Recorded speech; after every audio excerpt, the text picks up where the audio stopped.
15 minutit, jah? 15 minutit ja läks. Pane esimene link kohe sealt järgmine tab. Ja. Ja tere õhtust, noored ja ka vanemad inimesed, kes on siia sattunud. Vaatan otse silma. Minu nimi on Madis Vasser. Ma olen aastast 2018 olnud kuidagi seotud keskkonnakaitsega, keskkonnateemadega ja minu jaoks tulles keskkonnateemadesse ma vaatasin lihtsalt statistikat, et mis on kõige suuremad asjad, mis vajavad tähelepanu. Toona mulle jäi silma põlevkivi Eesti kontekstis ja siis ma hakkasin selle suuna peal tegutsema. Eesti Rohelise Liikumise alt, see on niisugune keskkonnaorganisatsioon. Ja ma mõtlesin, ma täna räägin natuke algusest laiemalt üldse, mis värk selle põlevkiviga on, kust ta tuleb ja kust ta läheb.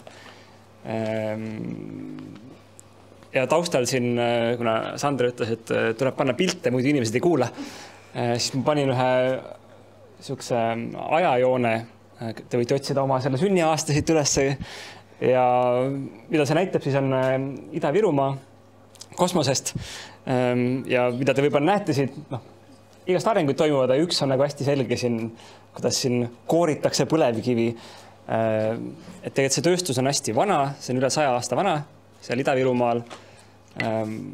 Alguses ei olnud väga suurt huvi põlevkivi vastu kellelgi, sest et see on energeetiliselt üsna kehva kütus. Et alati leiti, et midagi muud on mõttekam põletada kui põlevkivi. Aga ma ei mäleta, millal oli niisugune kütusekriis ja siis otsustati, et okei, meil on see põlevkivi kasutamist seda ja kuidagi Eesti jäigi seda kasutama.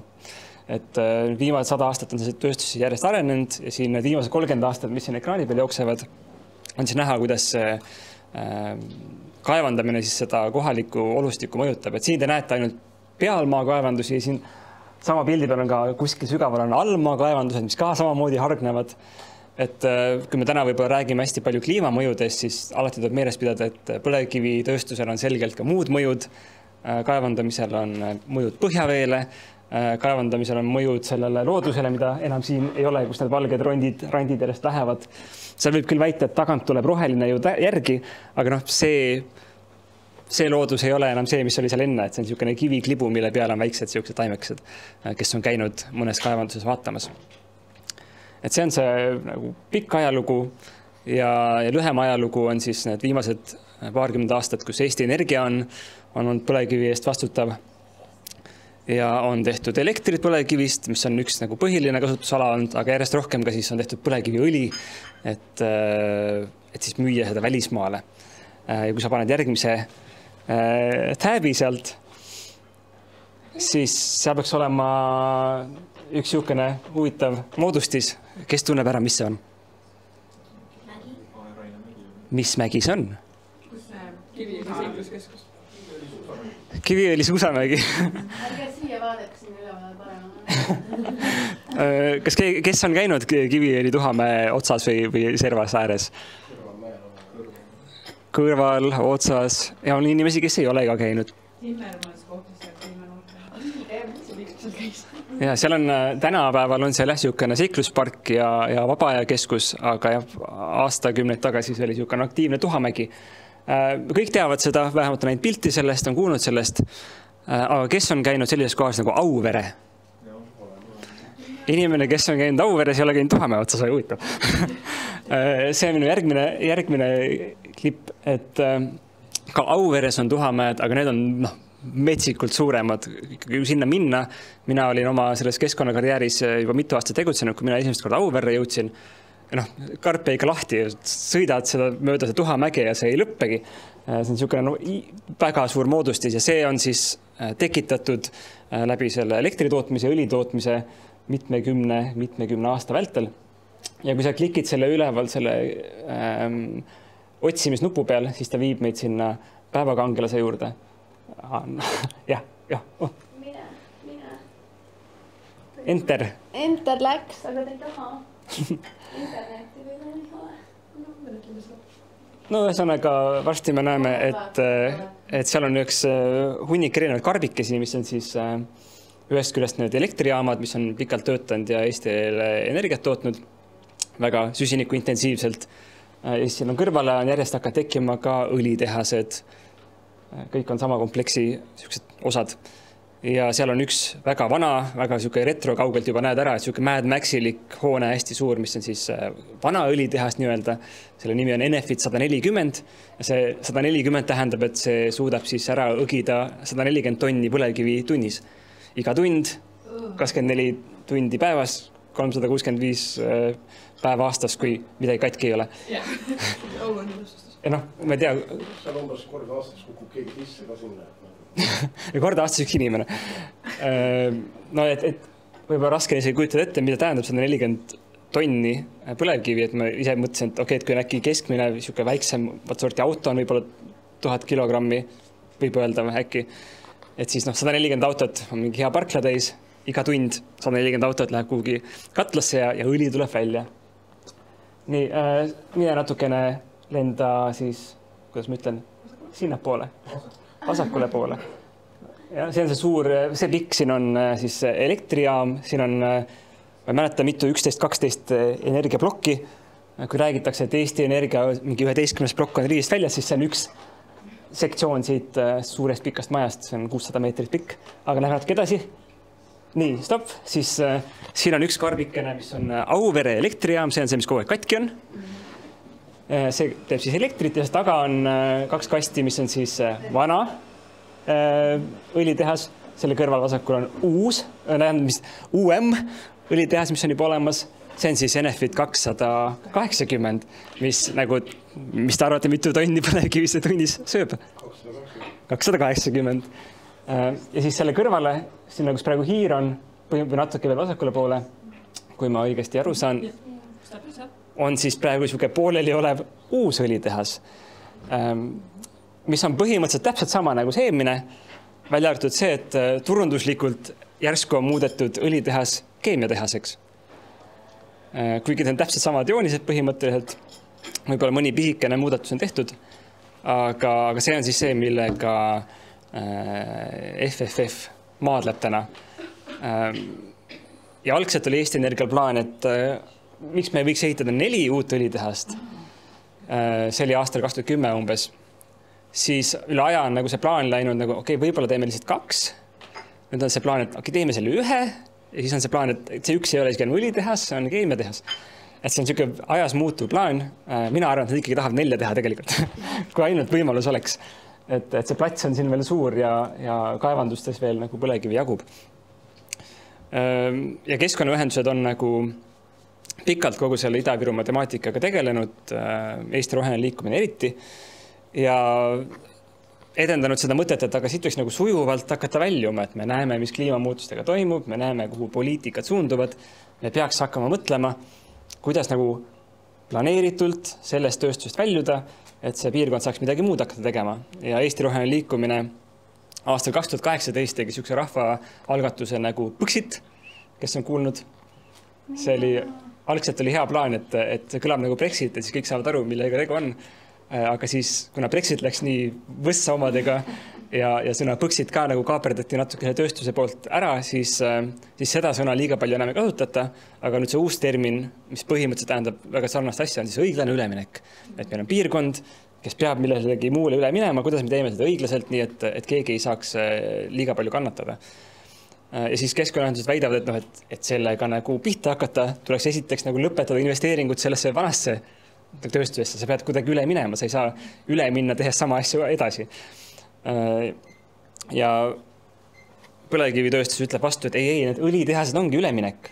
Et me ju ei tooda enam elektrit, me teeme nüüd õli. Ja sa saad näidata, et Eesti pinnal on isegi heitmed väiksemad, et see on isegi keskkonnategu. Sest et heitmed lähevad välismaale, kus need siis põlema pannakse lõpuks, et keegi ei tooda õli selleks, et vaadata seda tünni kuskil kodus. Et sa toodad seda õli, et saab kuskil põlema panna kuskil laevade mootorites näiteks. Et need on need vaidlused, mis siis keskkonnaühendused on pidanud, ja kui see uus õlitehas lõpuks siis nagu tuli lauale, et riik andis raha ja Eesti Energia hakkas ehitama, et siis vastata küsimusele, et miks siis mina ei ole õlitehas vastu kohtus, miks Kertu ja tema kolleegid on. Ma arvan, et see oli see hetk, kus me vaatasime, et uus õlitehas tuleb, väga halb, väga üllatuslikult, et tuli on ju. ja samas nagu Eesti roheline liikumine ajas seda õiglase ülemineku asja, mis on hästi niisugune mitte konfliktne protsess, kus sa lähed ikkagi heaga ja üritad inimesi nagu öelda, et vaadake, tulevik on selline ja üritame midagi head leida siit. Et siis meile tundus nagu natuke veider minna samal ajal siis minna kaikaga neid nagu ütlema, et ei tohi õlitehast ehitada. Et me olime natukene nagu kimpus sellega, aga õnneks siis tuli uus jõud tänavatelt ja ütles, et meie võime küll kohtusse käivata, pole probleemi. Ja siis siin me nüüd oleme ja Eesti roheline liikumine on üritanud siis aidata nii palju, kui me oskame ja jõu ja nõuga. Ja võib-olla, kas teil on küsimusi põlevkivi kohta? Meil on aega enam küsimusteks. Mida? Mul on 10 minutit alles. Me alustame veits hiljem ka, aga mul on üks küsimus, et kui teie oled, ma peaks siia rääkima, et kes on kõige rohkem põlevkivi kaevandamise poolt ja kes on need organid, kas riik või on see äri, et miks põlevkivisse ikkagi nii intensiivselt siis tahetakse investeerida? See on väga keeruline küsimus, sest kui sa küsid Eesti Energia käest, et miks sa teed seda, siis Eesti Energia ütleb, et see on omaniku ootus, omanik on Eesti riik nõuab, meie teeme selle pärast. Ja kui sa lähed Eesti riigi käest küsima, et miks te seda teete, siis nad ütlevad, et Eesti Energia tuleb ja ütleb, et tuleks teha. Sest poliitikud, kes meil täna on võimul, nad ei ole nagu põlevkivi eksperdid, nad ikkagi kuulavad Eesti Energiat, et mida peaks siis tegema. Ja Eesti Energia ütleb meile, et teeme hoopis seda näiteks, või teeme toda, teeme õlitehast. Eesti riik ütleb, et teeme siis. Eesti Energia ütleb, et näed, riik ütles, et teeme siis. Ühesõnaga, kes siis lõpuks vastutab, on ju, et see on ka see küsimus, kuhu me võib-olla jõuame täna selle õlitehasega, et kes vastutas selle eest, et see otsus siis tehti, kes vastutab selle keskkonnamõju eest. Aga jah, selge on see, et poliitiliselt ei ole tahetud seda Ida-Virumaa piirkonda väga palju puutuda, sest et see on kuidagi hästi keeruline. Et on ju, et elanikkond seal on valdavalt venekeelne, raske on suhelda, kardetakse mingid hääli kaotada, et tundub, et selline lähenemine on see, et ärme puutu, äkki nagu kestab igavesti kuidagi see praegune okei seis. Aga mida ma tahtsin veel mainida on see, et mida me kuuleme tihti on see, et õlitehast on vaja, et siis see piirkond nagu lõpus läheb õitsele. 100 aastat on see tööstus seal piirkonnas olnud, piirkond ei ole läinud õitsele, piirkond on läinud pigem nagu allamäge. On mõned väga tasustatud töökohad, aga ümberringi seal nagu pigem see elukeskkond on läinud kehvemaks.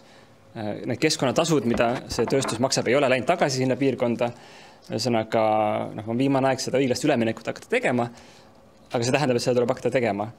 Ja minu peas oligi see uus õlitehas ongi nagu hästi märgiline, et ta ei ole lihtsalt üks väike uus õlitehas, ta ongi see kogu see küsimus, et kas me teeme õiglast üleminekut või me lihtsalt hämame siin ja teeme sama asja edasi, mis me enne tegime. Et kas me suudame, millal on see murdepunkt, kus me ütleme, et okei, me nüüd rohkem seda vana asja ei tee, me laseme talle mida vaikselt hääbuda, on ju. Need, mis juba on olemas, need on olemas, need vaikselt sujuvad paneme kinni ja uued asjad tulevad kuskile midagi muud. Ühesõnaga, et see on raske küsimus, kes on see niiditõmbe seal taga, ma arvan, et see on niisugune hägune võrgustik. Huvitatud on ikkagi kõik osapooled sisuliselt, et erasektor, avalik sektor ja avalik sektor, ma arvan, et PTÜ, seal on mäeenergeetikud.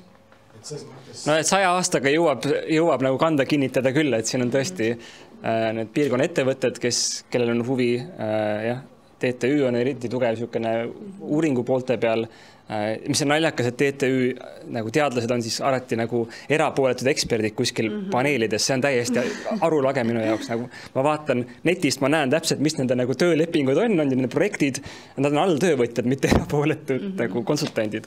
Ja kõige lõpuks siis TTÜ ennast reklaamib ennast kui rohelise ülikooli, roheprojektor on see, aga kes siis laseb ka siis seda sama praegu TTÜ ümbrust viskame pallikest ka. Ma seisma siin. Jah, et laseb seda sinna seda jalgpalliangaari kehitada sinna alale, mis on tegelikult ju Nõmme Mustamäe maastikukaitseala selline loogiline jätk, kus on täpselt sama liigirikkus ja mingid keskkonna mõjusid seal ju ei hinnatud ennem, kui lubati nüüd see pealtnägijaski see kajastatud see suur angaar sinna ikkagi rajada. Kas FFF läheb tegutsema? Aga äkki jõuamegi? Oli veel küsimuskommentaar. Tahad ka öelda? Ja siis minu poolt kõik. Ma lihtsalt Tehnikaülikooli töötajana ütlen, et meil enam ei ole roheprorektorit. Et see etapp on meil juba läbitud. Tehtud! Proua on ju tööl endiselt. Aga mitte roheprorektor, vaid nõunik. Näed, nii kiiresti, nii lihtsasti ja kiiresti käibki see rohepööre. Asjad on meil nüüd tehtud, see etapp on läbitud. Ja sest suvel ta veel vähemalt oli, et ma isegi suhtlesin temaga, kiirelt need asjad käivad. Samamoodi nagu Eesti Energia rohe kliimaneutraalse plaanist, millest räägime varsti täpsemalt. Jah, kas Kertu võib üle võtta nüüd enda esitlusega, ma panen ta slaidid tööle siin. Kertul on ilusasti slaidid siin. Ma ei tea, kas tublim, mulle lihtsalt meeldivad slaidid. Mulle ka meeldivad slaidid. No istu. Kas ma olin sul käis või? No igatahes. Ma siis võtan selle poole, et ma räägin sellest õlitehase kohtuasjast, ehk et tagasi sinna, kust see teekond FFF-i vaatest algas, kuidas me sinna kohtusse jõudsime, mis olid need etapid ja siis lõpuks ka seda, et mida siis Riigikohus 6 aega tagasi ütles. Ja saame hakata siit läbi klõpsima, ehk et meie jaoks siuke enam-vähem esimene konkreetne samm oli siis see moment, kus koroonaviiruse esimese laine ajal, siis kui kõik olid kodus, minu meelest see on päris märgiline lihtsalt see ajastus ka, kõik olid kodus, hästi palju kaost oli, majandus oli, tundus, et palju ebamäärasust, keeruline olukord, inimestel oli palju pinget. Ja siis see oli see hetk, üksiti, meeleavaldused olid ka keelatud tervishoiu nimel. Ja see oli siis see hetk, kus valitsus pööras tagasi oma paar kuud tagasi välja öeldud seisukoha, millega nad ütlesid, et me arutasime õlitehast ja me tegime otsuse, et me toetame õlitehast moraalselt, mõttekriips, see tähendab mitte rahaliselt. Ja siis meil oli FFF-iga ja teistega oli natuke kergendus, et tore küll, et toetagu moraalselt, aga kuni nad ju raha ei saa, siis nad ei saa seda asja ellu viia. Ja siis korraga pööras valitsus niimoodi kanna pealt oma otsuse ümber ja andis sellele asjale 125 miljonit eurot. Minu keel ei väändu seda ütlema, et tegemist on investeeringuga, minu meelest tegemist on kulutusega, sest investeering võiks olla midagi, millest on hea tõenäosus, et sealt saab midagi head ja kasulikku tagasi. Sellega oli algusest peale teada, et on palju kõhkluseid ja... Aga tuli oli ju roheline. Tuli oli roheline. Raha andmiseks Eesti Energiale, jah. Aga et siis enne, kui me läksime kohtusse, me tegime kõigepealt kõike seda. Noorteühendused kirjutasid valitsusele ühiskirja, et palun pöörake see hullus tagasi. Teadlased kirjutasid samamoodi täiesti omal algatusel. Siis pandi üksiti kokku, see oli küll pisut hiljem, aga põhimõtteliselt samas ajaraamis pandi üksiti kokku ka üks avalik kiri umbes 90 vist Eesti avaliku elu erineva tegelase poolt. Ja lõppude lõpuks täiesti FFF-ist sõltumata algatati ka rahvaalgatus õlitehase rahastusotsuse tagasipööramiseks. Ehk et, ma korra ütlen selle kohta, et ma tahan sellega esile tuua, et see ei ole ainult ühe organisatsiooni võitlus või vastasseis, vaid et siin on algusest peale, siin on pikalt olnud palju inimesi ja palju erinevaid ühendusi, kes on sellega tegelenud. Jah, aga siis järgmine samm oli see, kus me tundsime, et me oleme FFF-iga teinud ära kõik, mis me oleme seni osanud. Me oleme rääkinud sellest asjast meeleavaldustel, me oleme kirjutanud meedias, me oleme rääkinud sellest Jüri Ratasega otse näkku, me oleme kirjutanud, koostanud seda samustki ühiskirja ja kõik võimalikud asjad, mis meil pähe tulid ja see ikka ei aidanud. Ja siis üks asi, mida me ei olnud veel proovinud, oligi see sama kohtusse pöördumine, nii et seda me tegime. Me siis pöördusime kohtusse ja vaidlustasime selle ehitusloa, mis oli antud õlitehasele ja ma lihtsalt rõhutan selguse mõttes, et me ei vaidlustanud seda rahastamisotsust. Sest rahastamisotsust me ei saanud vaidlustada, aga just, et me siis vaidlustasime selle ehitusloa, mille andis välja Narva-Jõesuu linn. See oli läksid ühe võrra liiga. Nii, siis järgmine etapp selles... Äkki siin on kohtuprotsesside huvilisi, et kui palju riigilõiv oli, et seda kohtukutset saate Eesti Energiale?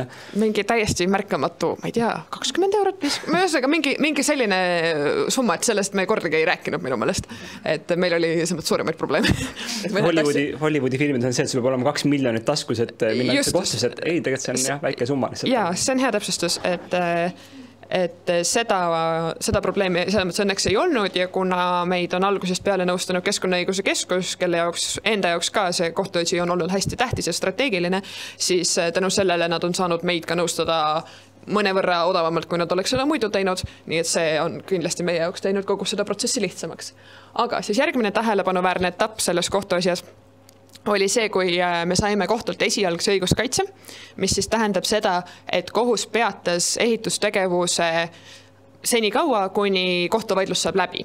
Ja see põhjus, miks nad peatasid, oli see, et me leidsime, et selle õlitehase platsi ääres, mis tegelikult oli selle eelmise kaardi pealt ka näha, seal on üks Natura looduskaitseala või Natura ala ja neid mõjusid Natura alale ei oldud piisavalt korralikult hinnatud, et kuna see hindamisstandard on hästi kõrge, siis seal olid mõned vajakajäämised. Nii. See oli nüüd juba aasta aega? Aasta 2021, just. Peatati ajutiselt, siis selle peale, vahepeal valitsus oli ka vahetanud, selle peale siis rahandusminister, kes oli tol hetkel Keit Pentus-Rosimannus, kutsus Eesti Energiat üles mitte panema sellesse projekti rohkem raha kuni kohtuvaidluse lõpuni.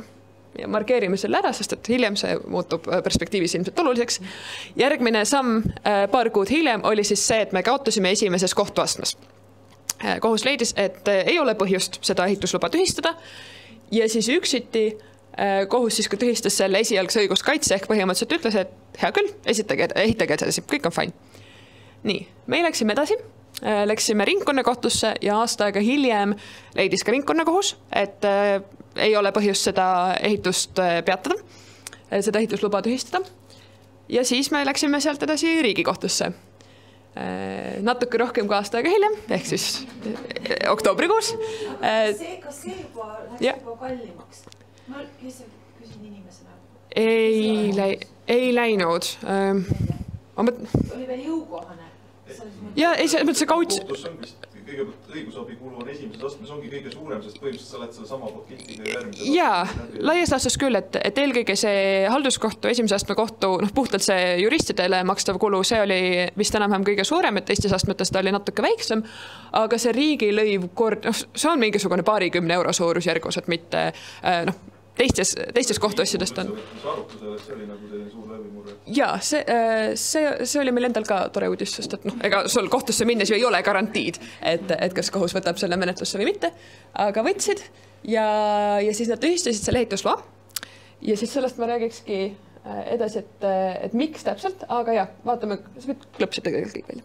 Küsimus just need õigusabi kulude kohta veel, et kui näiteks ütleme, oleks Riigikohtus võitnud Eesti Energia koos siis selle kohaliku omavalitsusega, et kas siis Eesti Energial oleks pidanud tasuma nende õigusabikulud?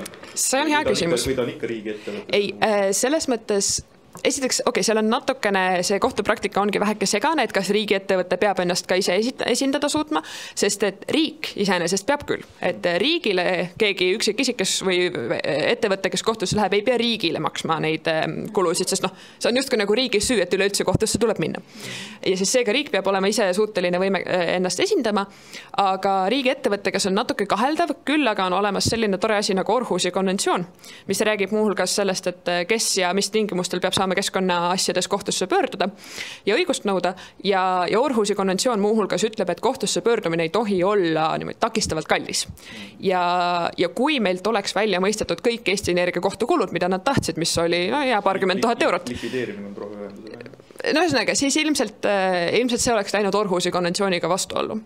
Et ilmselt isegi, kui me oleksime kaotanud Riigikohtus, siis võib-olla mingisugune, võib-olla mõned tuhanded eurod oleksime pidanud maksma, aga ma sügavalt kahtlen, kas me oleks pidanud kõik nüüd sama. Samaga üritab panna praegu neid keskkonnaorganisatsioonil suu kinni, et ütleb, et te peate maksma, kui te kaotate, aga kohtud on nagu nii ja naa see seisukohal. Igatahes jah, kuna meil läks üldse hästi, et me võitsime, siis me ei pidanud üldse midagi maksma, meile maksti hoopis meie kohtukulud tagasi. Eesti Energia oli kolmas osapool. Ja, just, me läksime Narva-Jõesuu vastu ja siis kohus kaasas sellesse asja Eesti Energia, sest tegelikult me ju räägime seal selle üle, kas Eesti Energia saab ehitada seda õlitehast või mitte. Aga jah, sa võid korra need panna esile. Ehk et lihtsalt lühidalt markeerin ära, mis on mis. Ehk et meie läksime kohtusse ehitusloa vastu. Ehitusluba on see, mis lubab ehitada. Ehitusluba ei ütle mitte midagi selle kohta, kas seda ehitist võib hiljem kasutada. Nüüd järgmine etapp, millel meil on silm peal, on see kompleksluba. Kompleksluba on see, mis lubab siis tehase käima panna ja selle käivitamise käigus ja töötamise käigus kasvuhoonegaasi heita, reovett tekitada ja kõike muid asju. Ja siis lihtsalt on olemas ka selline asi nagu kasutusluba, mis praeguses vestluses ei ole tegelikult üldse eriti tähtis, sest kasutusluba käib eelkõige just selle kohta, et kas ehitis ise, kas ta on selles mõttes ehituslikult ohutu või ta kukub kokku põhimõtteliselt. Nii et need on need põhilised asjad. Nii, aga siis ma markeerin ära, mida kohus ütles kliimamõju kohta. sest sellest kohtuotsusest tõesti tuli Eesti õiguses, tuli palju selgust juurde kliimaasjades. Kuigi kohus lõpuks leidis, et võrreldes siis varasemate kliimaeesmärkidega, mis tol hetkel olid, et see kliimamõju tegelikult ei olnud nii suur, et sellepärast tuleks tehas seisma panna, aga esiteks kohus lihtsalt ütles välja, et ehitusluba andes tuleb selle ehitise kliimamõju hinnata.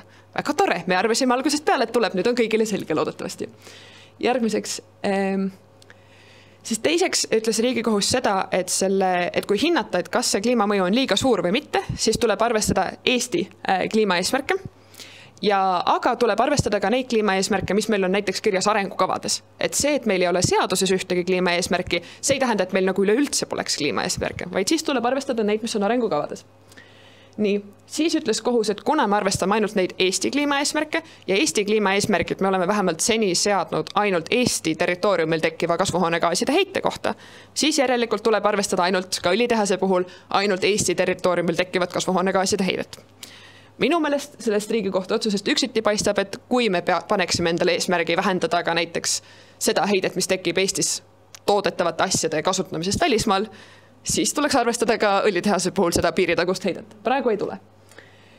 Ja siis kolmandaks, see läheb juriidiliseks, aga selles juriidilisest vaatepunktist on tähtis, et kui see plaanitav tegevus, näiteks õlitehas, tekitab siis olulist kliimamõju või üldse olulist keskkonnamõju, siis, ja kui seda ei tule taluda, kui see ei ole kuidagi ühiskonnale hädavajalik, näiteks see õlitehas, et siis sellist asja ei tohi ehitada, sellele ei tohi ehitusluba anda. Ja viimaseks, siis see kohtu järeldus, et võrreldes 2020. aastal kehtinud kliimaeesmärkidega, seda õlitehase kliimamõju oli esiteks piisavalt hinnatud ja teiseks see kliimamõju ei ole nii suur, et see takistaks meil neid toona kehtinud eesmärke täitmast. Ja seega kohus leidis, et pole probleemi. Ja siis kompleksloast ka. Kohus ütles seda, et see, et anti ehitusluba, ei tähenda, et seda tehast võib tegelikult käima panna, vaid et selleks tuleb ikkagi saada kompleksluba. Komplekslubaga tuleb arvestada nüüd ka neid uusi vahepeal karmimaks muutunud kliimaeesmärke ja igasuguseid muid asjaolusid. Siis ütles kohus väga sõnaselgelt, et see on täielikult Eesti Energia risk, kui nad ehitavad valmis õlitehase, mida ei saagi hiljem käima panna. See ei ole kellegi teise mure ja seda muuhulgas ka näiteks Keskkonnaamet ei pea võtma või ei tohigi võtta arvesse, kui nad annavad kompleksluba. Siis jällegi, ma ütleks ka õiguslikust vaatest oli huvitav, kuidas kohus lihtsalt sidus ära kliimamõju ja mõju inimeste põhiõigustele või kliimamuutusid ja mõju inimeste põhiõigustele. Et see seos on olemas. Kui kliima muutub, see tekitab inimestele tervisekahjusid, see piirab mingil määral mingeid meie tegevusi, mida me tahaksime teha ja kohus lihtsalt ka ütles selle sõna selgelt välja. Ja siin viimaseks, minu meelest see oli väga ilus tsitaat Riigikohtult, et Riigikohus ei näinud, et vähemalt praegu oleks selliseid riigi eksistentsiaalsed huvid, mis õigustaks selle tehase käima panemist iga hinnaga. Ehk et Riigikohus ütles, et põhimõtteliselt see võib olla aktsepteeritav, et see tehas käima ei lähe. Et ühiskonna vaates see tegelikult ei pruugi olla maailma lõpp. Mul on ka küsimus, et kuidas valitsus sellesse viimasesse punkti suhtub, et kuidas neile tundub, et kas õlitehas on seotud eksistentsiaalsete huvidega või? No selle mõttes, ma ei ole valitsuse istungil käinud, ma ei tea, mis nad on kirjutanud seal meedias? No nemad ei ole otsesõnu sellele eksistentsiaalsele huvile viidanud, aga hästi palju arutelu ongi käinud just selle üle, et kui see 350 miljonit eurot on sellesse nüüd tehasesse sisse pandud, et see 125 miljonit oli see, mis valitsus otse andis, ülejäänud on tulnud ka Eesti Energialt, mis on riigi ettevõte ja see on raha, mida nad oleks võinud kasutada ka millegi muu jaoks õlitehase asemel. Et siis tundub, et see põhiline eksistentsiaalne huvi valitsuse vaatest ongi see 350 miljonit, mida nüüd tahaks kuidagi tagasi saada, et see ei läheks päris tuulde. Väga eksistentsiaalne. Väga eksistentsiaalne huvi. Kas ma tohin? Jah, loomulikult. Ja ikkagi, kuna ma olen tõesti, ma ei ole suutnud ja jõudnud sellesse põhjalikult süveneda. Kas see toodang, mis siis nagu sealt oleks siis nagu lubatud ja avalikult öeldi, mis see toodang on, kas meil endal oleks seda võimalust olnud kasutada Eesti? Praktiliselt mitte, selles mõttes, et see toodang on ju põlevkiviõli, see on mõeldud kasutamiseks merelaevadel Valdavalt kasutatakse seda väljaspool Euroopa Liitu, sest et ta ei lähe Euroopa Liidu keskkonnanõuetega isegi kokku. Ja väikeses määras, ma lihtsalt märgin ka selle ära, väikeses määras kasutatakse põlevkiviõli Eesti kaugküttejaamades, aga see esiteks see kogus on väga väike ja selle jaoks meil ei ole vaja uut põlevkiviõlitehast. Et meil on olemas need Eesti Energia 2 tükki, rääkimata teiste ettevõtete omadest, et see katab meie vajaduse suurusjärkude võrra rohkem, kui meil seda vajadust on. Nii et selles mõttes see ei panusta kuidagi Eesti energiajulgeolekusse või see ei ole midagi, mida me Eestis kasutaks. Ja kas nüüd on niimoodi, et valitsus on öelnud, et ju väga selgelt väljendanud oma seisukoht, et nad ikkagi tahavad selle käitada, et kas siis praegu on oodata, et hakatakse mingi seaduse muudatusi läbi suruma? Ja ma arvan, et sellest me võikski natuke rääkida, mis seaduse muudatusi on hakatud selleks tegema, aga ma räägiks selle kohtuasja teema lõpuni, et kordan uuesti üle, et miks siis Riigikohus ehituse peatas, oli see, et kliimamõju vaatest nad leidsid, et võrreldes tol hetkel kehtinud eesmärkidega kõik oli okei. Aga kui sa saad edasi klapsata, olid siis 3 keskkonnamõju, mida kohus leidis, et ei olnud piisavalt kindlaks tehtud. See oli mõju ühele teisele Natura-alale, mis on väheke kaugemal, siis mõju fenoolveele või õigemini fenoolvee tekkimise ja käitlemise keskkonnamõju. Ja siis 3, mis on ka mõnevõrra uudne, seda ei ole varem väga rõhustatud, et on vaja hinnata, aga siis selle õlitehase enda haavatavus kliimamuutuste tagajärgedele, ehk et kliimatundlikkus. Et mis on, kuidas õlitehas saab hakkama näiteks sellega, kui sellest kanalist võetav jahutusvesi kuumalainete tõttu muutub nii soojaks, et see piisavalt enam ei jahuta. Mingid sellised küsimused. Ja siit tulebki see arutelu koht ka, et mis saab õlitehasest edasi, aga mida Riigikohus otsuses ütles, on see, et ehitus seisab kuni uue ehitusloa saamiseni. Narva-Jõesuu linnavalitsus on öelnud selgelt välja, nemad tahavad anda võimalikult kiiresti uue ehitusloa. Teiseks, 12. detsembril lubas kohus teha ikkagi hädavajalikke töid, mis on vajalikud selleks, et see pooleli olev ehitis seal oleks ohutu, ma ei tea, pakkida kraanad kokku ja muud sellist. Lisaks selleks, et õlitehas saaks käima hakata, vajab õlitehas kompleksluba. Seda annab välja Keskkonnaamet hetkel seda kaalub. Ja siin tulebki küsimus sellest seaduse muudatustest, ehk et valitsus tegi hiljuti otsuse muuta seda seadust, mille alusel antakse välja kompleksluba. Aga ma võin sellest natuke hiljem rääkida, see läheb natuke nüanssidesse. Ja siin, ma ei tea, sa võid tulla siis tagasi, siis me saame hakata laiemalt arutama, et kuhu me oleme jõudnud ja mis saab edasi. Siis üks eesmärkidest oleks taamas väga kaugel majas käia ja siis teha Rainer Vapraga lobitööd või ja teda vaimselt survestada, et kas sa oled ka hingest roheline või sa oled ainult ütleme selline rohepesu esindaja või kes sa oled täpselt selles ametis, et kas sa nagu oled valmis seda oma nagu kooskõlastust nagu mitte andma sellele asjale?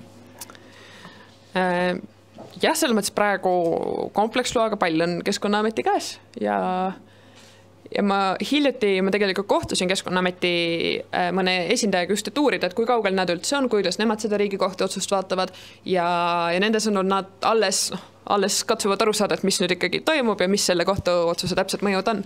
Et neil ei olnud ka see pilt veel väga selge, et kuidas edasi minna. Ma tahtsin kommenteerida seda viimast seaduse muudatust, mis siin pildi peal oli, et see on põhimõtteliselt täiesti mõttetu, sest et Eesti Energia on kogu aeg öelnud, et 15 aastat teeme õlitehast ja siis teeme keemiatehase. Tehnoloogiaga, mida ei ole olemas ja mida sinna tehasse ei saa hästi panna, on ju. Nüüd siis tehti seadusemuudatus, mis ütleb täpselt sama 15 aastat, see on õlitehas ja siis oli 10 või? No 2035 no. 31. detsember 2035. Tuumajaamaga ju täpselt sama, et vajame siia varsti tuumajaama, mida pole olemas. Jah, et see, aga minu jaoks oli märgiline selles mõttes ka, et kui keskkonnakaitsjad on läinud kohtusse ja võitnud reeglite kohaselt ära asja, siis muudetakse reegleid. Nüüd on uus mäng. Me muutsime natuke reegleid, ikka saab asja ehitada ära, on ju. See iga hinna eest valmis ehitamine. Et mina olen küll pannud tähele, et ministrid nagu ikkagi kes on olnud algselt selle vastu, on ka mingid, nüüd on ta juba enam-vähem olemas. Teeme siis lõpuni ja kulutame, saame raha tagasi, on ju. Et see keskkonna aspekt on seal nende jaoks täiesti ebaoluline. Küsimus on see, et 350 miljonit on kulutatud appi, investeeritud, vabandust. Me peame selle investeeringu tagasi saama. Ja selle kohta veel, et ühel hetkel ma hakkasin jälgima, et kust maalt tekkis see moment, et nüüd on liiga palju raha pandud, nüüd enam tagasi pöörata ei saa. Et praeguseks selle kulutuse kogu suurus on jõudnud umbes 350 miljonini, algne lubatud suurus või hinnang oli umbes 300, ehk et see on juba kasvanud päris tublisti. Ja minu meelest see oli umbes natuke rohkem kui aasta aega pärast seda, kui see õlitehase rahastusotsus tehti. vahepeal jõudis vahetuda valitsus ja ehk et minust oli umbes juba 2021 suvi, kus oli see, et ei, nüüd enam tagasi pöörata ei saa, et meil on juba mõnikümmend % on siin hangetega kaetud ja ma ei tea, suurusjärgus 100 miljonit on nagu kulutatud, nüüd on juba liiga hilja. Ja nüüd 3 aastat nagu hiljem on see, et ei, nüüd enam tagasi pöörata ei saa, et nüüd on juba 300 miljonit pandud. Aga siis kõige nagu absurdsem minu meelest on see, et siis nagu on see väide, et aga hakkame veel panema, sest et selleks, et sellest asjast saaks keemiatehas, tuleb sinna ju ka panna, mida 100-200 miljonit eurot veel.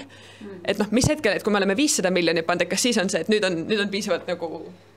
Mis hetkel me peatame? Aga kui mina vaatasin esimest stuudiot, kus Kertu käis ja Eesti Energia juht oli ka kohal, siis tema loogika oli see, et meil on vaja teha see õlitehas, et see töötaks oma 10-15 aastat ja siis teeniks hästi palju kasumit ja siis see kasum, sellega hakkame tegema õlitehast. Keemiatehast, whatever. Seda mis iganes, jogurtitopsi ümbertöötlustehast, mis iganes seal on läbi aja olnud. Kuidagi nad üritavad igati põhjendada seda. Maist, et siin 16. novembri Maalehes Andres Vaino, Enefit juht, siis ütles järgmiselt, et me ehitame just sellist ringmajanduse ettevõtet, millest rohelised unistavad. Ja ta jõuab selline välja, et ta ütleb, et me oleme liiga vähe selgitanud oma tegevust.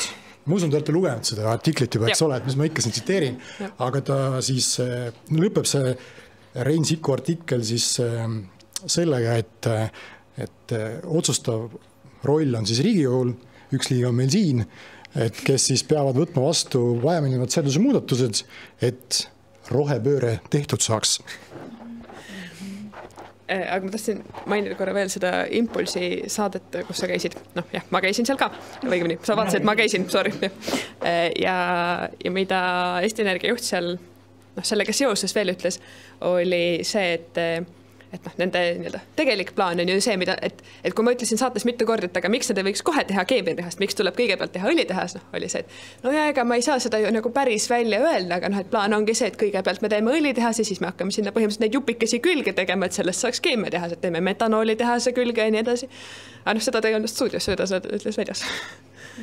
Et ühesõnaga see on see nende nagu loogika, et teeme kõigepealt õlitehase ja siis hakkame vaatama, et mis me selle uute gaasiga teeme sinna mingisuguse vahva fancy gadgeti otsa, et sellest saaks teha metanoole ja siis hakkame vaatama, kes seda metanooli osta tahaks. Aga kas hetkel on pöördutud ka näiteks ütleme Euroopa Liidu institutsioonide poole näiteks, et Ursula von der Leyeni poole ma olen isegi kirjutanud 2 kirja, ma olen mõlemad korrad saanud kenasti vastused ja ta on ikkagi Green Deali patroon ja just rõhuda sellele, et Green Deali patroon ja meil hakatakse nüüd tegema nagu kunstlikult jokksüsteemi, et selle joki jaoks ei ole veel ka seadusandlust olemas, aga see seadusandlus kohe tuleb, et selline nagu keskkonnavaenulik tegu läbi suruda, et vaatamata siis keskkonnaühenduste vastuseisul on see juba valmis ehitatud ja riik on nüüd täiesti, ega kohtus on juba roheühendused võitnud ja nüüd riik on läinud nagu niimoodi konkreetselt siis selle roheühendustega vastu olla, et hakkab isegi nagu juba seadust andlust muutma, mis on konkreetselt keskkonna vaenulik tegu ja see Green Dealis on ju samamoodi öeldudki, et tegelikult see tasakaalustav jõud, et see Green Deali eesmärgid saaks saavutatud, ongi pandud roheühendustele, kes siis peavad tegema nii ütleme kohalike riikide, kus nad parasjagu asetsevad, siis järelevalvet selle ütleme tegevuse üle, et kas neid rohe-eesmärke täidetakse. Äkki laiendan veel, et see õiglane üleminek meil juba käib ja selleks ongi ette nähtud see sama summa, mis on õlitehasele ka läinud, on ju 8 või 7 aasta peale. Et need vastuolud ka, kuidas see üldse võimalik? Sellega korraks tekkis mingil hetkel selle kohtasi jooksul käis nagu läbi see võimalus või küsimus, et kas Eesti võib jääda õiglase ülemineku rahadest ilma, seepärast, et Eesti ehitab üksiti õlitehast. Aga ei, seda arutasime ja ei, see mõttes, et komisjonil ei ole selles olukorras pädevust jätta võtta Eestilt see 340 miljonit õiglase ülemineku raha ära, sellepärast, et me õlitehast teeme. Et see sai korralikult Brüsselis läbi räägitud. Tallinna haiglaga oli küll, et sai kirjutatud Euroliitu, et miks te rikute taasterahastu fondi tingimusi. Ja, aga sellega nad ei riku, sest et Eesti ei tee seda õiglase ülemineku fondi rahadest. Eesti teeb seda oma enda riigieelarve rahadest. No, ja kuigi see veel nagu poliitilist detaili puistada, siis nagu Euroopa Liiduga on selles mõttes alati häda, et nad ei pikalt ei saanud aru, mis asi põlevkivi on üldse. Et igas igas nagu graafikust oli nagu mingi veider asi, sest ükski teine riik maailmas väga ei kasuta põlevkivi, Eesti kasutab, et seda ei raske alati seletada, et see on nagu shale, aga see ei ole see Ameerika shale, see on nagu teine shale, see ei ole gaas, see on kivi, mis kivi, põlev. Ja, see on põlevkivi. Ja nüüd nad on sellest aru saanud ja siis, kui olid õiglase ülemineku arutelud, siis väga selgelt tehti selle, et mingisse põlevkivi asja ei saa raha panna. Ja siis põlevkivitööstus üritas teha sükst trikki, et seletada, et kuulge, põlevkivi ei ole fossiilkütus. Põlevkivi on kivi, millest saab pressida kosmeetikat näiteks. See on tooraine. Ja siis see õiglase ülemineku koordinaator Eestis küsis ka, et olgu, aga näidake meile mingit protsessi, kus te toodate seda kosmeetikat, kus te kogemata samal ei tooda tohutult kütteõli. Ja siis see tööstus, võt seda meil ei ole. Et me tahaks ka õlitehast teha, millest siis on nagu ühes tagatoas me teeme kosmeetikat. Tooraine teha, kus sees ei ole fossiile, kuna mina olen fossiilihuviline, ma näitan mulle sülepeid põlevkivi. Aga seni, kuni sa ei põleta seda, ju peaks olema okei. Aga põlevkiviga on hästi kursis Ursula von der Leyen isiklikult, ma olen talle sel teemal kirjutanud ja tal on ju see, et kui ta käis siin Eestis mitte väga ammu tagasi, siis ta ju külastas Ida-Virumaad, sellepärast tema juured on sealt pärit.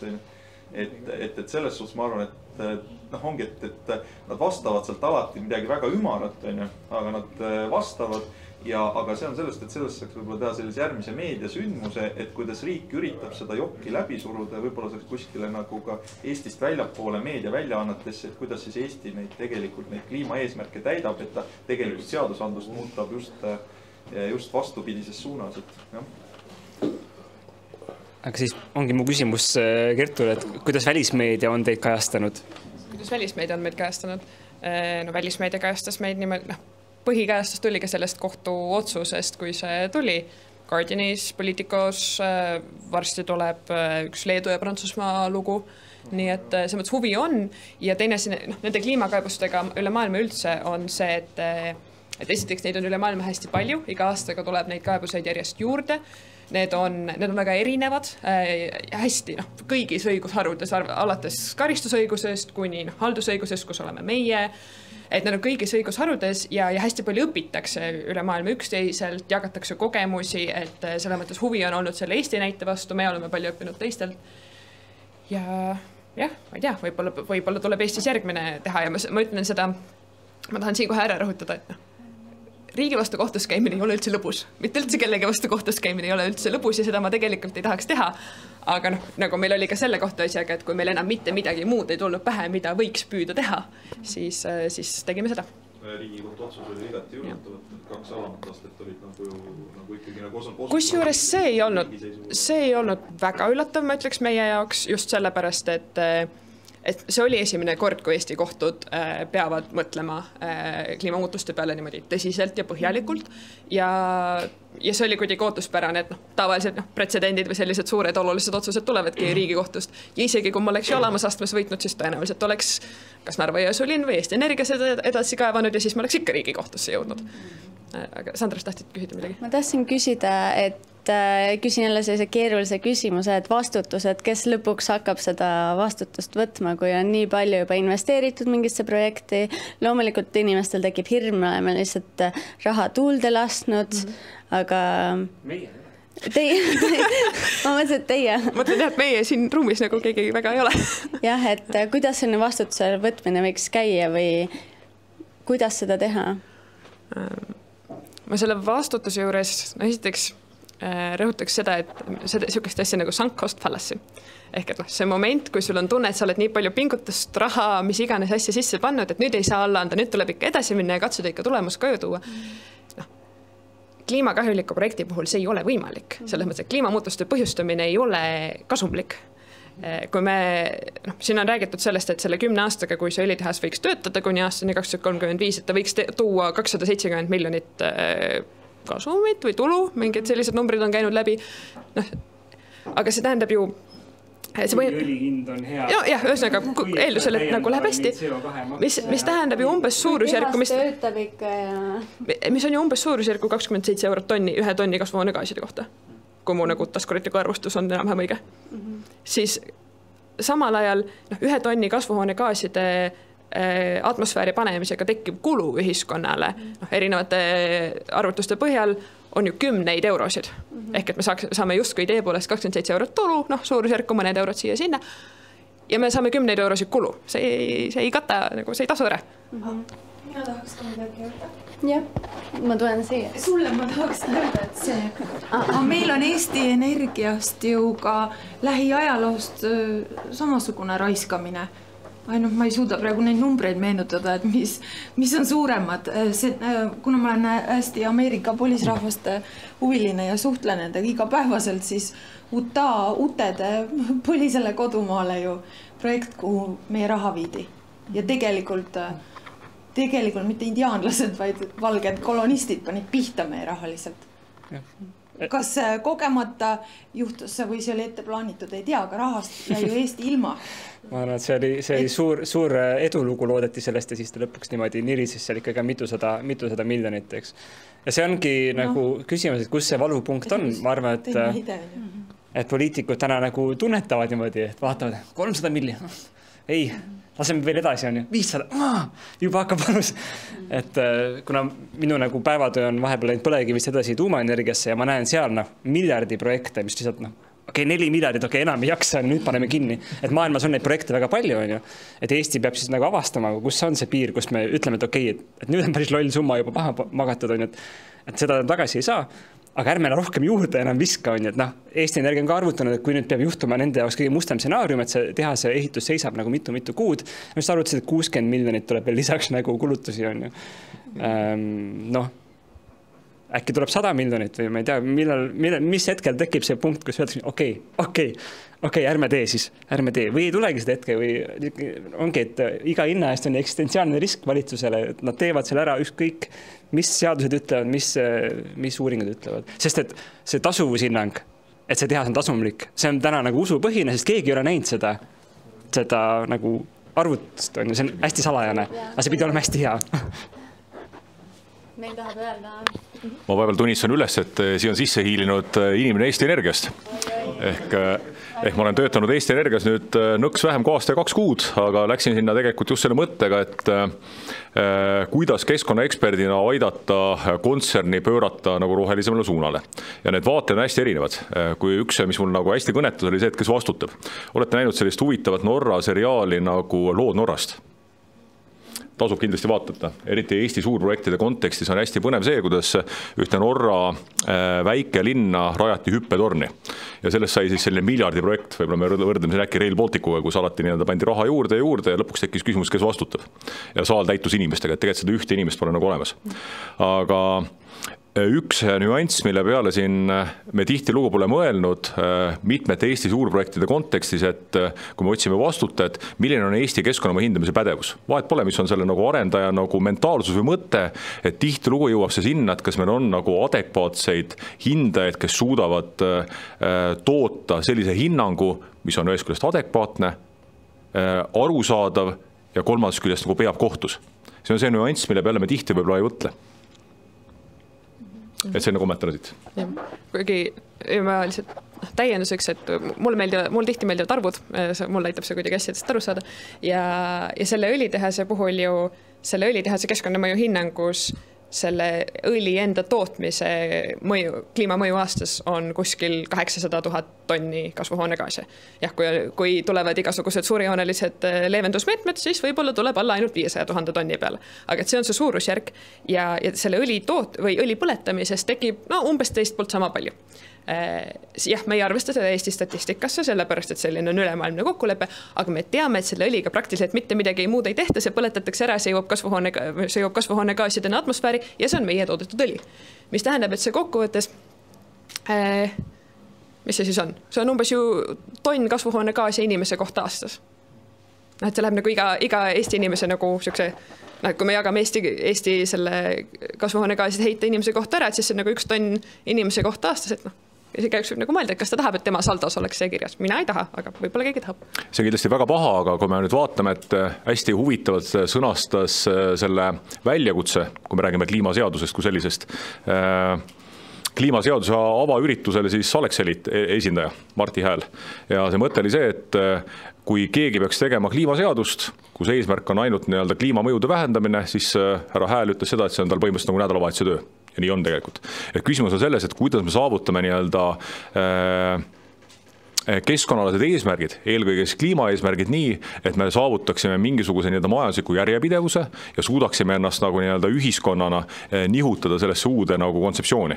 Et see on nagu suur nagu väljakutse. Kui arvudest rääkida, siis see 800 000 on nagu hästi kõlama jäänud. Et me sellise juures peame aduma, et selle 800 000 sees on ka näiteks, ütleme, et Saksamaal toodetud retordi määrdeõli ja selle jälg. Et see pole mitte siis otsene nii-öelda heide, mis tekib õlitööstusest, aga sinna sisse on arvestatud juba isegi nii-öelda määrdeõlid, mida kasutatakse nii-öelda tootmises endas. Ehk see nii-öelda arvutus on hästi laiapinnaline. Kas määrdeõlid ikkagi ei ole väljas, sest nad ei on ole, hästi need on selles sees. Okay. Ja kui me vaatame nii-öelda siis heidet ennast, siis kui me hästi nagu neid arve täpselt vaatame, siis seal heitme sees on ka tegelikult ju näha seda nagu vähenemist ja vähenemist, mis tuleb läbi selle, et me võtame elektri tootmisest, näiteks Auvere elektrijaamas kasutusele tegelikult teised kütteallikad, nagu näiteks uttegaasi. Ehk andmetest tuleb vaadata sisse ja saada ka tegelikult aru, et see 800 000 tegelikult asendab olemasolevat ja tegelikult pikas perspektiivis ka suuremat heidet, mida Eesti Energia kui kontsern on seni teinud. Kui me räägime heitest ja kõik see, siis me peame mõtlemagi, et millega me kaevandame seda põlevkivi, millega me seda transpordime, mis mõju sellel on põhjaveele, mis on üldisele nagu elukeskkonnast. Me teame hästi, et Ida-Virumaa laste tervis on vaieldamatult Eestis kõige halvem ja just tänu sellele, et Ida-Virumaa põhjavesi on konkurentsitult terves Eestis kõige halvemas olukorras.